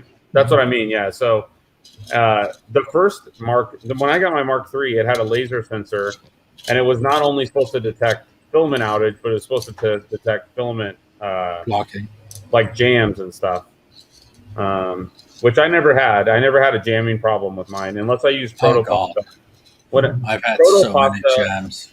Protopasta jammed like crazy, and nothing else really jammed. But my Mark 3S, when I first got it, I couldn't use it for 2 months because it jammed. well, And it was a bad fan or something? No, the ambient temperature was just too high because that Noctua fan doesn't push enough air. Yeah. I had this guy when my T-Rex was printing day in, day out. The Predator was spraying day in, day out with no issues. It was hot outside, I'll be honest. But my Mark 3S, my Prusa printer, the plug-and-play printer, couldn't print a single PLA print without jamming because the heat break had heat creep. And That's the only mod. Then I changed the fan to, I think it's a Sunon. Wait, Yeah. because I don't have the Sunon on. Well, I think anymore. everybody Secret. changed to a Sunon because Chris Borkaki figured out that fan fixed it, right? Or at least it minimized it. Yeah. That's the only mod I made. And in the meantime, they did also re-engineer the extruders to get more airflow. So let's say you didn't have a Sunon fan, but yeah, the Sunon fan did improve it. Yeah. For sure. That's the only mod I've done. Chris suggested that. Like you couldn't even find when Chris came out with that you couldn't even find a Sunon fan for like 3 months. Right. They were all sold out. Yeah, it's just a reason why E3D has a 24-volt fan shroud clipped onto the heatsink. You need airflow. You need not airflow, air pressure. Right. But, Well, and that's the thing of the original Noctua fan. You would like if you did a smoke test on it, like you would actually see it was blowing backwards. Like it was blowing into the heatsink, but it was actually coming out backwards. Yeah, because it doesn't have enough static pressure to push through the heatsink. Right. Yeah. And I also had the issue where my extruder motor got stupid hot, no matter what. Like, No, mine does. Mine gets hot too. Yeah. But like, it got bad enough that it was damaging the filament because it's a metal to metal thing because it's not a geared extruder. Right. So yeah, hot Bondtech, squishy squish. Yeah. I complained about that on the Prusa forums. A lot of people were at that time. And Joseph showed up and was like, "You're wrong. That's not true." It's a hot topic for sure. And I was like, I can't even put my finger on it. It's like burning my finger. Oh, yes, but fingertip sensors are more sensitive. I'm like, dude, I put a thermometer on it. It was like 72 degrees. That PLA goes squish a bit at 60. That's not normal. It shouldn't be like that. I tested that one time. This stupid thing, that Chinese crap printer, that extruder motor doesn't even get hot. It gets maybe lukewarm. Well, when that happened, I saw a lot of people were talking about it, and even though the motor's screaming hot, the inside the motor, right, there's very little of that shaft that's actually touching the outside of the motor, right? Only through a bearing. Mm-hmm. So really the only part that's touching is there's 2 bearings, right? And the inside does not get. If the motor's 70 degrees, that the shaft does not get 70 degrees too, though. Oh, I did the test. Like, I opened the latch and I put my finger on the Bondtech. It was hot. It was hot. Mine was really hot. So they think it's supposed to get up to 50. So if yours is getting up to 70, then yeah, that's not normal. Something was going on. And then of course the stepped heat break. It's what they need for then it's used for the MMU. Just that Is heat yours break. working now, Davey? Are you using it now? Printing right now. Oh. Can't show that. So my See. Bondtech motor on mine says 49 degrees right now, and it's in an enclosure, But and that feels hot. I mean, I changed the heatsink fan. I changed the heat break to a normal E3D stainless steel, and I never had a jam. I mean, I've had jams. I had a mega jam with carbon fiber not so long ago. But Well, I got rid of. So mine before I did the mod that allows you to put the mosquito in, which I agree you shouldn't have to do, but the mosquito worked fantastic. Like that mosquito's been in that printer untouched for a year and a half, and I've never even messed with it. I've never changed it. I've never had to do anything to it. and of course, when this thing came in, it was the what's it called again? It's a copperhead. Yeah, the copperhead. Did you have that in the Prusa? Yeah. Why isn't it still in the Prusa? Like I said, secret. Oh, There's something in the Prusa that's secret. And I can't tell you what it is, but you will see. Is it a Fadus? Fadus hot end? Nope. Nope. No. Is it what you're I have printing is the something- secret? What's inside of my Prusa right now? It printed this. I can't show it. So I have something secret in And that. the from everything. Slice. Ooh. That's their new model. I have no secrets. But yeah, Then- the only thing I will say about what's currently in the Prusa is, oh boy, we got some innovation going on, Okay. and the only thing I will say is, 10 seconds. It must be an Omni drop or something. Oh no. Mhm. No, it has nothing. No, it's not an Omni drop. It's something that people. It's good stuff, and So why is it a secret? because it's currently in beta testing Oh. Is it Hey, y'all. your thing, or is you testing for someone else? for someone else. Is it a U.S. company? It's really different. I plead the fifth. I know your constitution. Is it the fifth? It's the fifth, right? The right It is the to fifth. Yeah. Yeah. Okay. So it's from the U.S. then. So it must be from Slice. Okay, we are not going to go into that guessing game. I think it's a fun guessing game. you know what? You see the lovely belt printer. Yeah. It also has a secret thing in it. Hey, what happened to your belt printer? It doesn't work? I'm having issues with extruder. Have you actually got a print off of it yet? I got a cube of it. Dang, That's- man, really?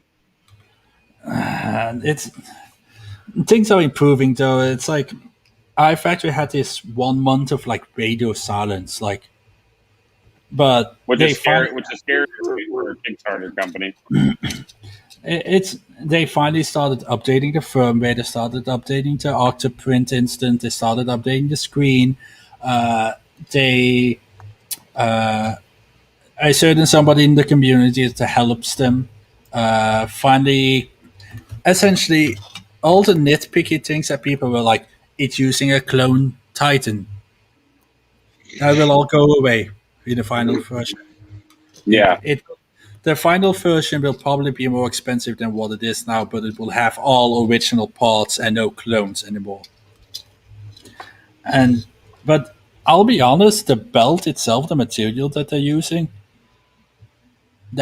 I've had that thing take a 280-degree nozzle and like jam into it, and I didn't notice for like a good half minute. I mean, the print started, but I wasn't paying attention, and he didn't even like singe it. It was amazing. That's good.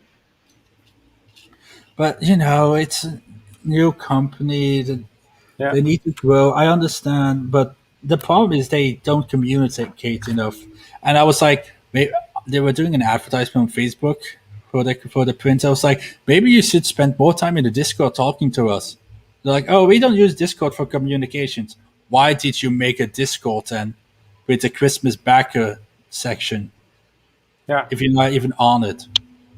I feel I must be too old, but I cannot get into Discord.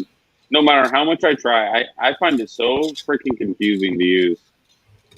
Everybody using Discord, but I cannot figure it out. I don't get it. If you want to hang in, then just let me know. But I do think that the iFactory guys are good guys, but they need help, and they're getting the help they need now. And from what I've How many heard, printers did they sell, Davey? Do you know? Like how many on the Kickstarter? I think that let's see, iFactory Kickstarter. Boop. Let's see. So I got to take off, guys. The Peach is here, and then we're probably going to watch WandaVision together. Bye bye. All right, bud. They sold 49 Christmas ones, so Yeah. and so 49 is in the wild now, plus some beta ones. They sold 35 here. They sold six of the 3 packs. They sold 2 of the 6 packs. They sold 1 of Really? the 10 packs. So 2 people bought 6 printers each? Yeah, they had a single printer, just a normal one, just one printer, 35 backers plus the 49 Christmas ones. Then they had a 3-pack, so 3 printers in one price. They got 6 of those, so that's 6 times 3. So 6. Yeah. That's 18 printers. 18, They have the 6 printers, the professional form. They sold 2, so that's another 12. And they sold 110, so that's another 10. So they probably sold around 100 of them, let's say, to make it easy. Yeah. That's not too bad. What happens a lot of times with Kickstarter is they sell so much more than they anticipated, and then they really get up a creek. So Also, the other kicks, the US Kickstarter campaign, the double Scara, that one I also like, but it's only shipping. I like to that the too. US. No, they changed that. They ship to us now. They changed it. You can ship to Europe. yeah, I think 60 because of Tom Sallant or Tom, Tom Tom. I also he, have problems with pronouncing his last name as Sandlander. Sandlander. Yeah, I think he contacted Brooke Drum to get international going. So Yeah, I think it's 30 or $60. I checked earlier. I don't remember. I'm gonna buy one of those. I mean, Not because I think it's going to be great, but I think it's different, and I think we should all support things that are different in this community. I think, but Yes, yeah, it's not the standard. I don't like it. working, I don't like it when people this is bad. This is gonna suck. Nah. oh, you don't? Yeah, I hate people You don't who like that? No, it's Oh. it's something new. Yeah. Embrace it. If it sucks, it sucks. But don't go bashing it before it even came out. Yeah, Agreed. exactly. They got bashed pretty hard on Twitter. I'll tell you that much. We all know from who. But I think it's just unique. I mean, why not? I don't know. Why not? I mean, it's not like they're asking $3,000 for it. You know what I mean? So Plus, I think it looks really cool. I like interesting motion. That's why I love Delta Yeah. printers. They're so cool to watch. And this thing Me just too. going, just this thing. Yeah. The printer is just hugging. And I mean, eventually somebody will sell it in Europe. Maybe I'll get it then, but I'm gonna focus on making money on crypto first. I want to hit. I had so many opportunities that I missed because I was busy with other stuff. I just need to hit one good time. I just want to make 10 grand off crypto, and then I can buy any goddamn print I want. You better hurry. There's only 21 of them left. I'm not buying that one right now, dude. I've got 2 printers. I've got 3 printers technically coming in. God knows when that Foldy V2 will show up.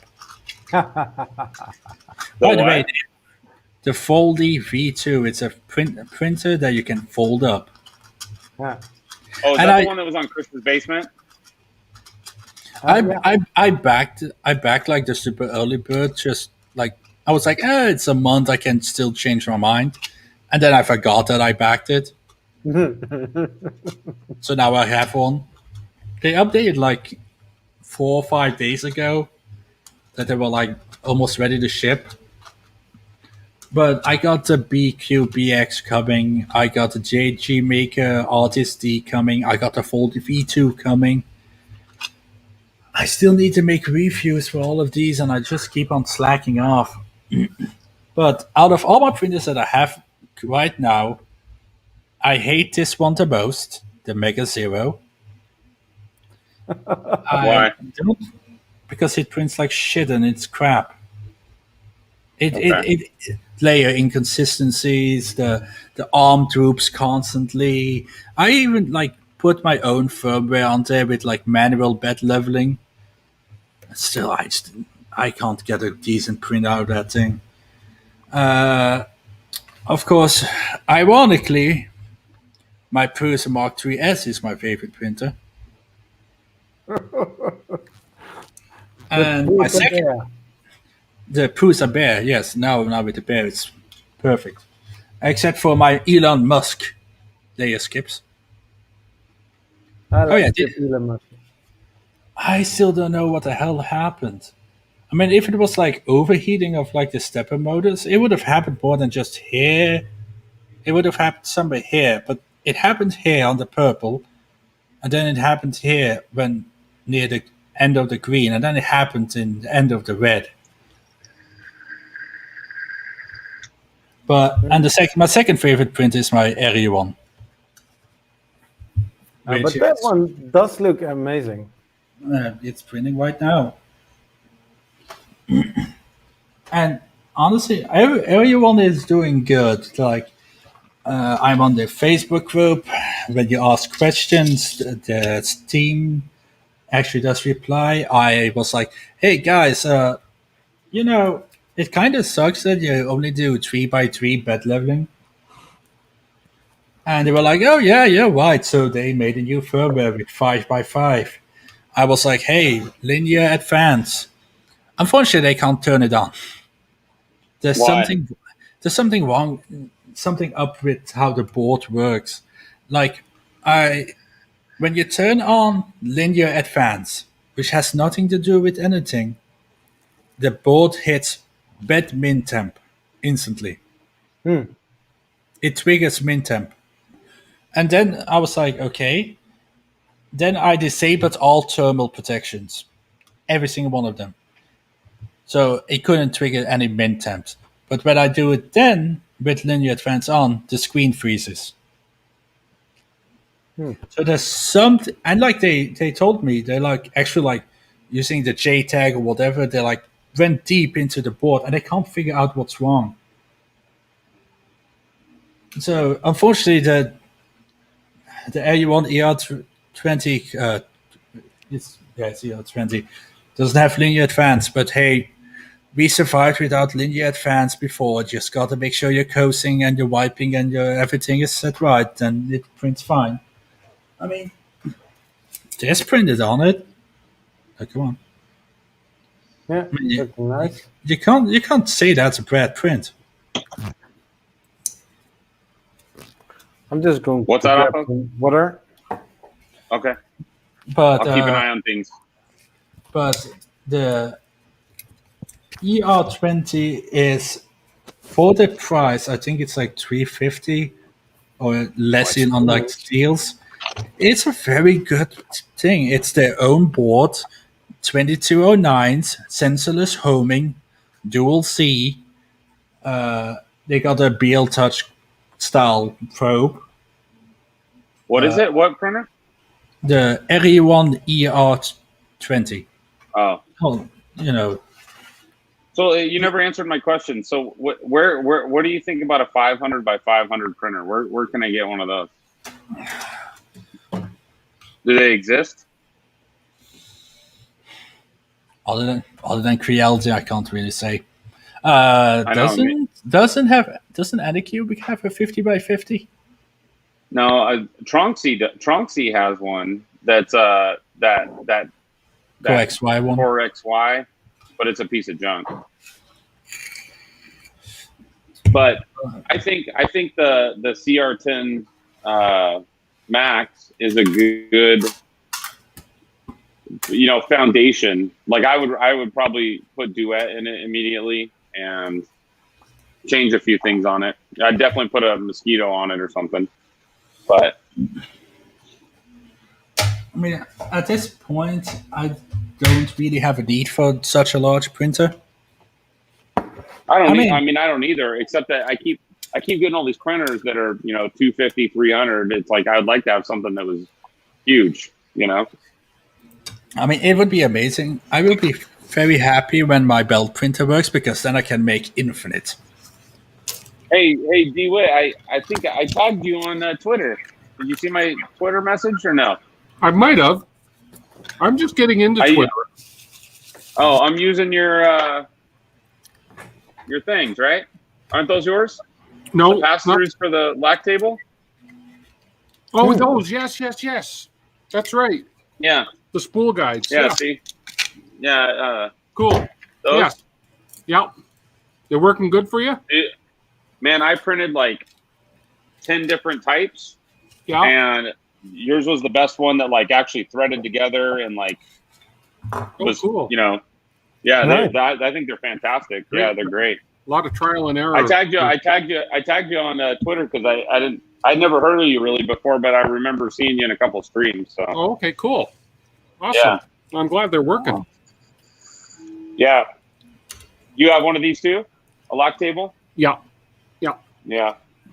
This is my second time I've attempted to build one, and I finally finished this one. But I like the new one with the lid that lifts on top. I think that's awesome. So. Oh, that'd be cool too. Yeah. Yeah, because the old lock table, like trying to fix anything on the printer was tough. Yeah. So. I just need to, and I think I got to put something under my printer, but I just need to. It vibrates a bit too much for me. So. Yeah.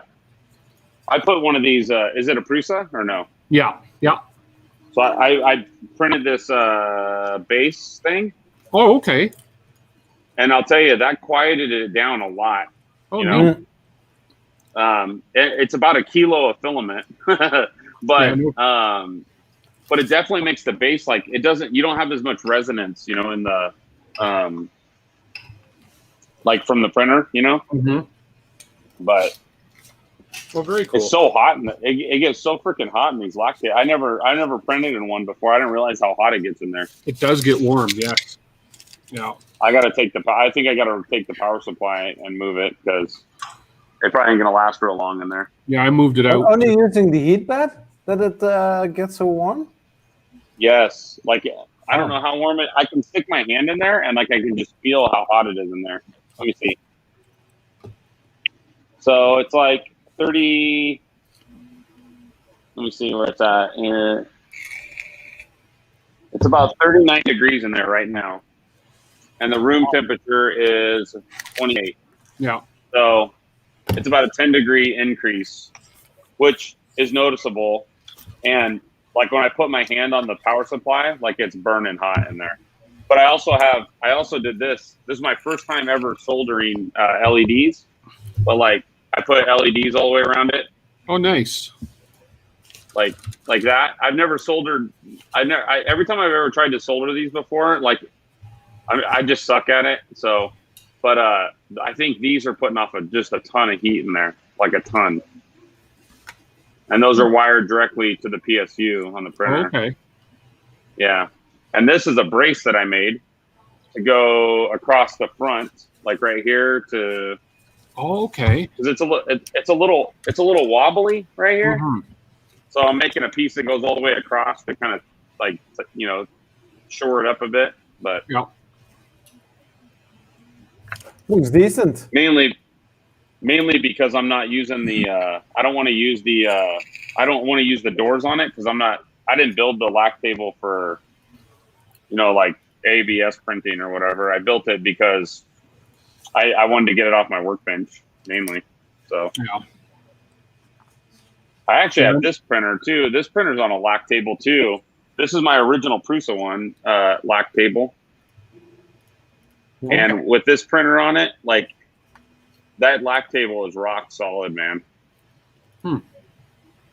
Wow. Yeah, those tables are nice. Those tables are nice and cheap too. Yeah. I don't know what this printer weighs, but I bet you this printer weighs, you know, 25 kilos, 30. I don't know. It's heavy, super heavy. It's all steel. Delta. Okay. Yeah. Cool. Yeah. Yeah. That's a CNC Artemis. And then I use this for my rail core. This is a refrigerator, a broken wine fridge I had. Oh, okay. And that makes a fantastic base. It would. I have a Yeah. dehumidifier about that big that would make a great base for a printer. Yeah, the fridge is heavy, but it also I got it because I thought, well, I can stuff a bunch of crap in it too. So,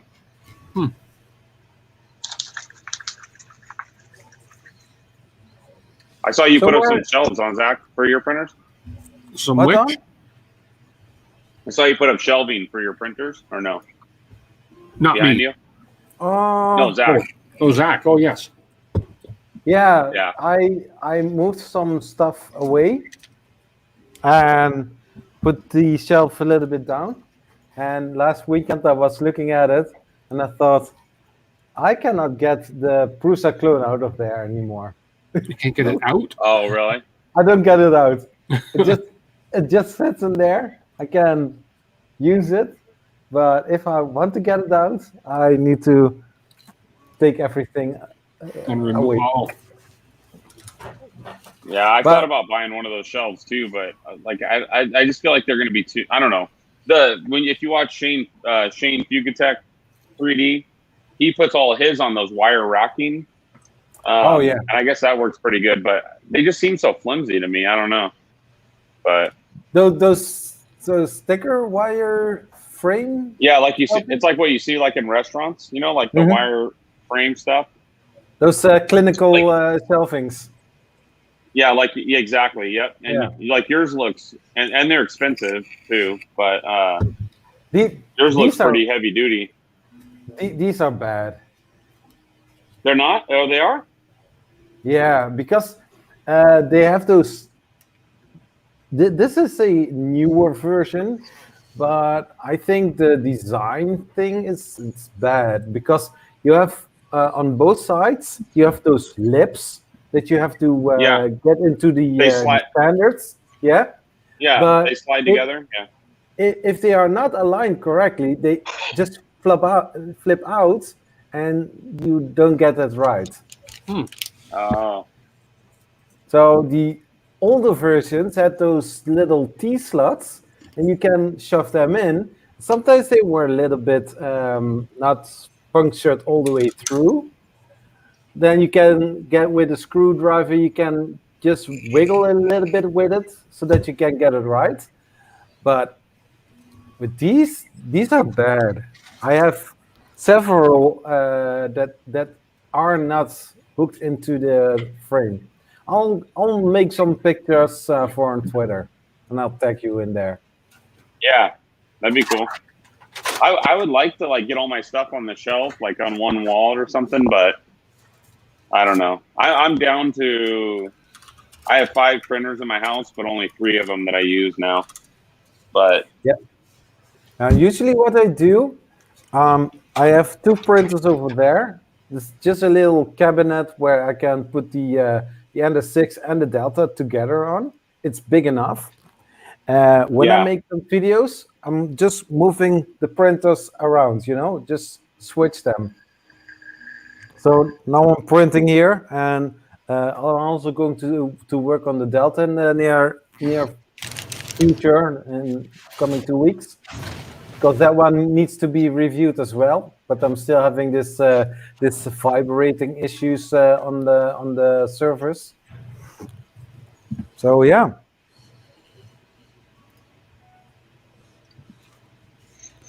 But now I'm printing a bunch of things that I can do some painting for it. Also testing airbrushing, face skin color. Because Tifa, it's not spot on, still not. But I still need to get my feeling in painting and mixing to get the right colors. Yeah, I don't know how you do it, man. Like that's a really small space to be doing all that in. It's his living room. Yeah, it's my living room. Wow.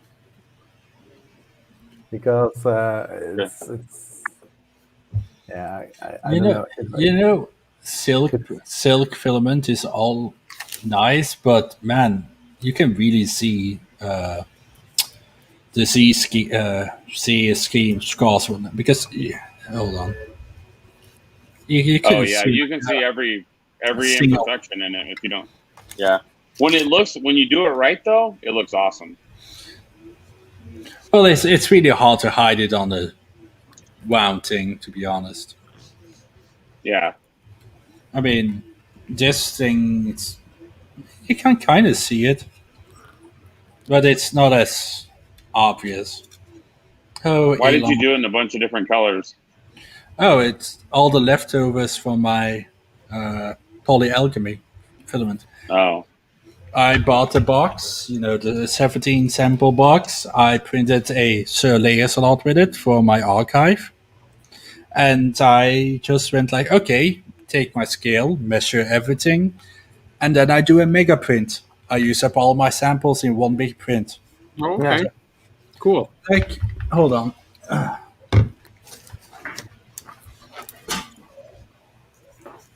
I 3D printed Bruce Willis, John McClane again. Yeah, that looks great. And the purpose is also to prime it and then also spray paint it. Here we go. This was... That looks great, Zach. Sorry? Here we go. This guy. I think this was photoposter samples. I don't remember. Unfortunately, on the top, the Prusa went like, nope, and it flew off. And then this was for my... who was it again? 3D filler print. It's like a free COVID sample box. You just paid shipping. So I finally, after like half a year, printed. So I made this. Oh, very cool. And I added a Joel bot. Well, Joel mini on it. Put it on I just made a gigantic multicolored Benji. Very cool. So yeah, I mean, I have a little box. I still Keep throwing it out. Right there is my box of Sir Lancelot. I need to make a shelf for it. Sure, layers a lot. So what you're doing that? You're doing that to keep a sample of all the filament you printed? Yeah. So I'm gonna make. I thought about doing that too, but man, I'm gonna make like a little shelf and have them lined up, either sort them by manufacturer or type. I'm just gonna have them all lined up, and if I'm like, I need a purple, I need a dark purple, I can just be like, That's a great idea. It's like having a swatch. And on the bottom, I have a sticker that says the name. Have you ever bought this stuff? Very cool. Have you ever bought the Ad North stuff? I don't know. Yeah, you mentioned it last time. Oh, hold on. Okay. Oh, hold on. Where'd you go? There we are. Okay. So This is like I don't know what the color. It's a filamentum color. Okay. Voodoo? You see like the. I don't know if you can see Sparkle. like the different. Yeah. It's got some flex in it. It's like the voodoo. It's the voodoo, the filamentum wizard's voodoo, right? Yeah. But the filamentum wizard's voodoo is like $45 for 750 gram spool, right? Wow. This you can get from Sweden, delivered to your door in the United States for $22. Wow. Oh, here we go. Is it based off this color? Filament 1? Is that? No, not filament 1. Filamentum wizard's voodoo, right? That And then look like this. I have Wizard's Voodoo here somewhere. like this is probably a better. Oh, there we go. Yeah, that's not really Voodoo. Voodoo is darker, way darker. No, it in person. I'm telling you, I have voodoo here somewhere. It's a 1-for-1 match. Trust me. And then this stuff, where is it? Like this stuff is their Galaxy, Stardust Galaxy or whatever. It has the gold in it, the black with gold. Yeah. So they have this stuff too, $22 delivered to your door, and I'm telling you, it is indistinguishable from the filamentum color. Wow. Here's a genuine filamentum. You might have seen this from a Slice video, Slice engineering video, but you can see that. That's the Vertigo. Yeah, Vertigo Galaxy. Here we go. whatever. This is my Voodoo that I have. Maybe it's not voodoo. What am I thinking? It's they call it glint. The Ad North calls it glints. They call it glitz sapphire. But basically what they do is they copy filamentum's colors like exactly, and then they sell it for a fraction of the price. Okay. I mean, isn't that kind of Now filamentum is not happy about it. As when I posted on Twitter, they basically told me I was buying a copycat. But in my opinion, filamentum charges far too much for their filament. well? $40 for a 750 gram spool is ridiculous. Yeah. I mean, but like you're being slightly hypocritical on that because you're like super hardcore on the slice stuff, but now I am. you're cloning filament colors.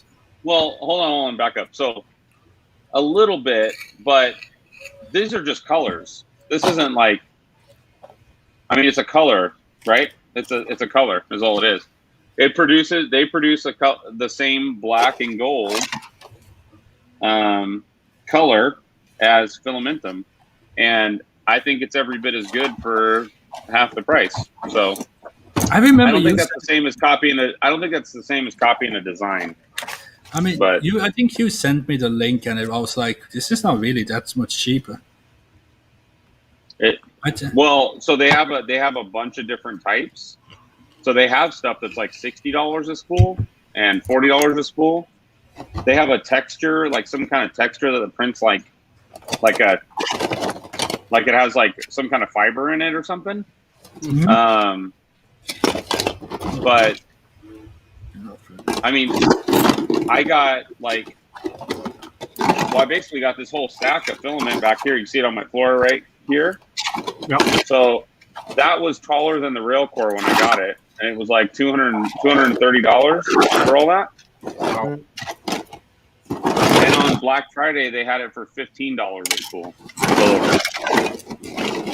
I'm telling you, if you guys haven't tried it, you should. It's pretty awesome. What's the company name? If you like those colors, Yeah, those are nice. it's called Ad North. Here, I'll put it here. Here we go. And so this is how I do my color thing. Like I see this really nice sheeny green, and I go, "Oh wow, I know that." Oh my God, zoom! I know that's extruded biovenom green. Oh, this is a nice other green. This is 3D filler print. Fluo green.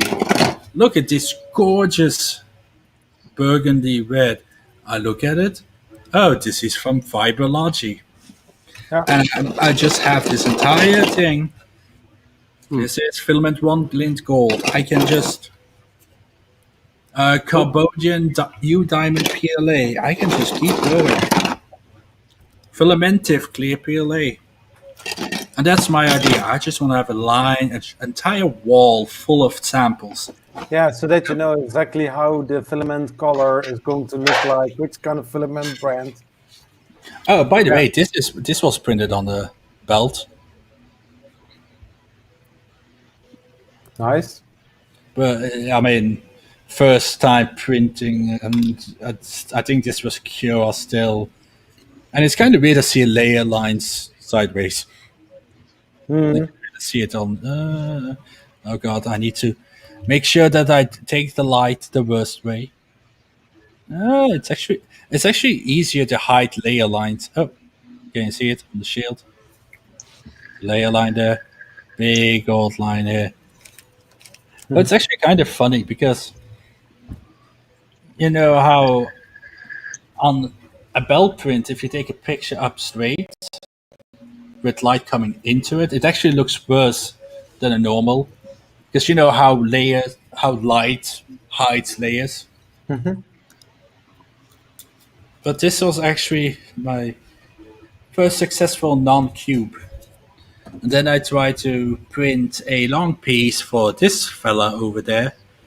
Because one of my arms is a millimeter too long. And I need to redo it. But unfortunately, warping because the iFactory didn't have the bright idea like Creality had. The Creality has a hot heated bed, it goes on the roller, and then it has a cold zone, and then it gets off the belt. iFactory is just hot the entire time, so in the end, it warps. So, Davey, this color, I was trying to figure out what the filamentum equivalent is Vertigo Starlight is what it's called. Yeah, I got a spool of it back there. Wait, Vertigo and then Starlight. the other one is Vertigo Galaxy. And then I have the Vertigo Gray version from Ad North. They basically are very similar to all their glitter colors. And the spools are the same too. Same identical spool too. Mm-hmm. Ad North, let's look at the website. Ad North Filaments, 3D Filaments. Their marble looks really nice. Belgium, English. Yeah, I haven't bought any of that. I think I bought 15 rolls of 15 spools of that black, the black with the star or the galaxy stuff. But if you just go to their regular PLA, let's see. Yeah, they're EPLA. Huh? It's the EPLA 750 gram spools. I think so. By material, yeah. Yeah. Yeah. So there are other stuff. So $20. And if you get it over $125, you get free shipping to the U.S., which is pretty good. Yeah, I'll bet shipping to me will be deadly. Where are you at? Canada. Oh, Canada. Up there. Eh? Oh, Canada, your drugs are cheap in the nose. Up there now, take off, hoser. Glit Stardust. 24, including taxes, for 750 grams.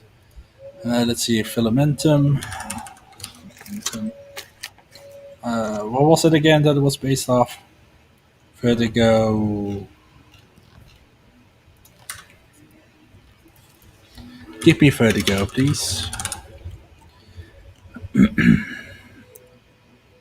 Starlight. Let's see, Vertigo Starlight. Bigger diameter, 1.75. Spool is 750 grams. I mean, AdNord is only €2 cheaper than Filamentum over here. No.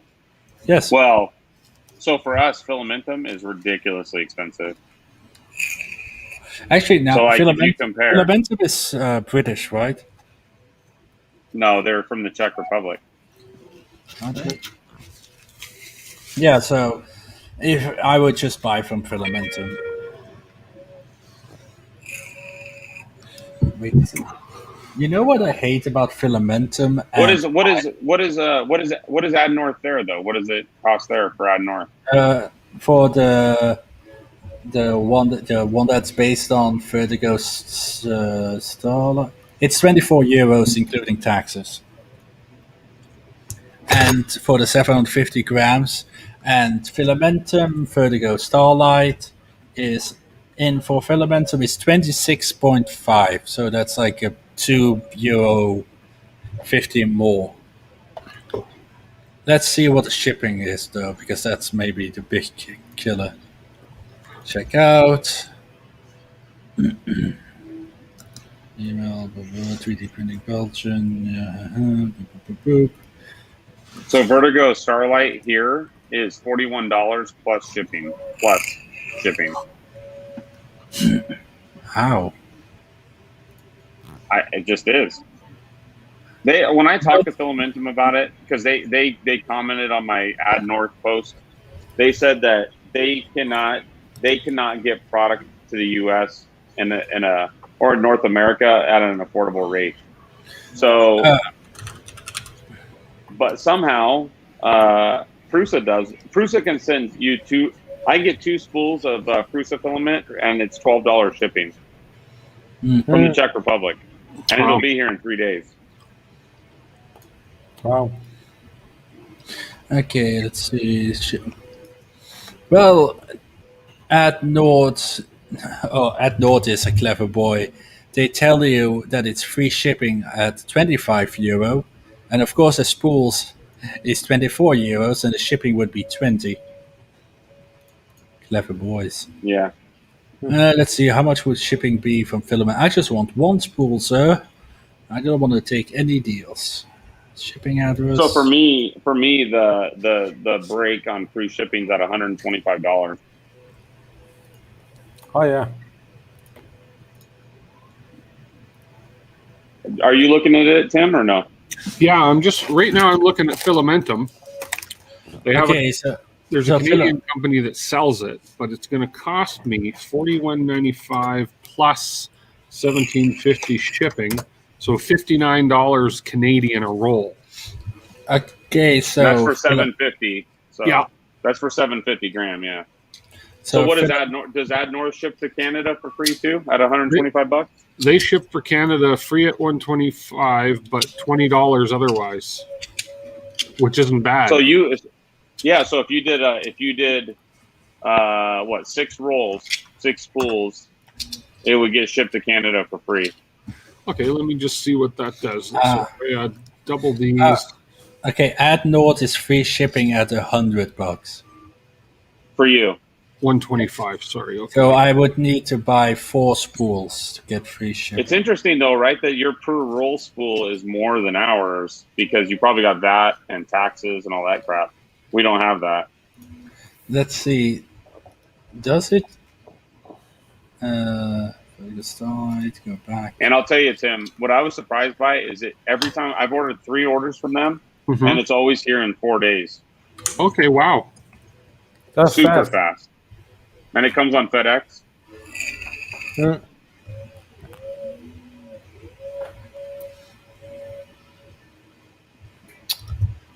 Apparently, Filamentum only has 1 spool of Vertigo Starlight in stock. I'm trying to see if Filamentum does like free shipping at any time.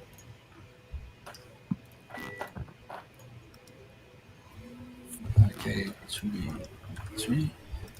But I'm going to close the live stream. So, okay. It's late there, huh, Zach? It's half past 1. Wow. Not too bad. AM, yeah. So okay. you can stay and hang for a little bit longer. I'm not going to bed yet. Well, so you're gonna kill the YouTube stream, though, right? Yeah.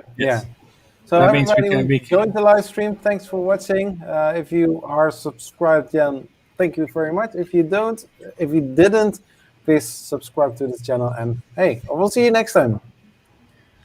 See you, Zach. See you, Zach. Just a Bye, moment. Zach. Yes, the awkward pause of closing a live stream. Yeah. It's weird. I didn't know that the StreamYards kept going.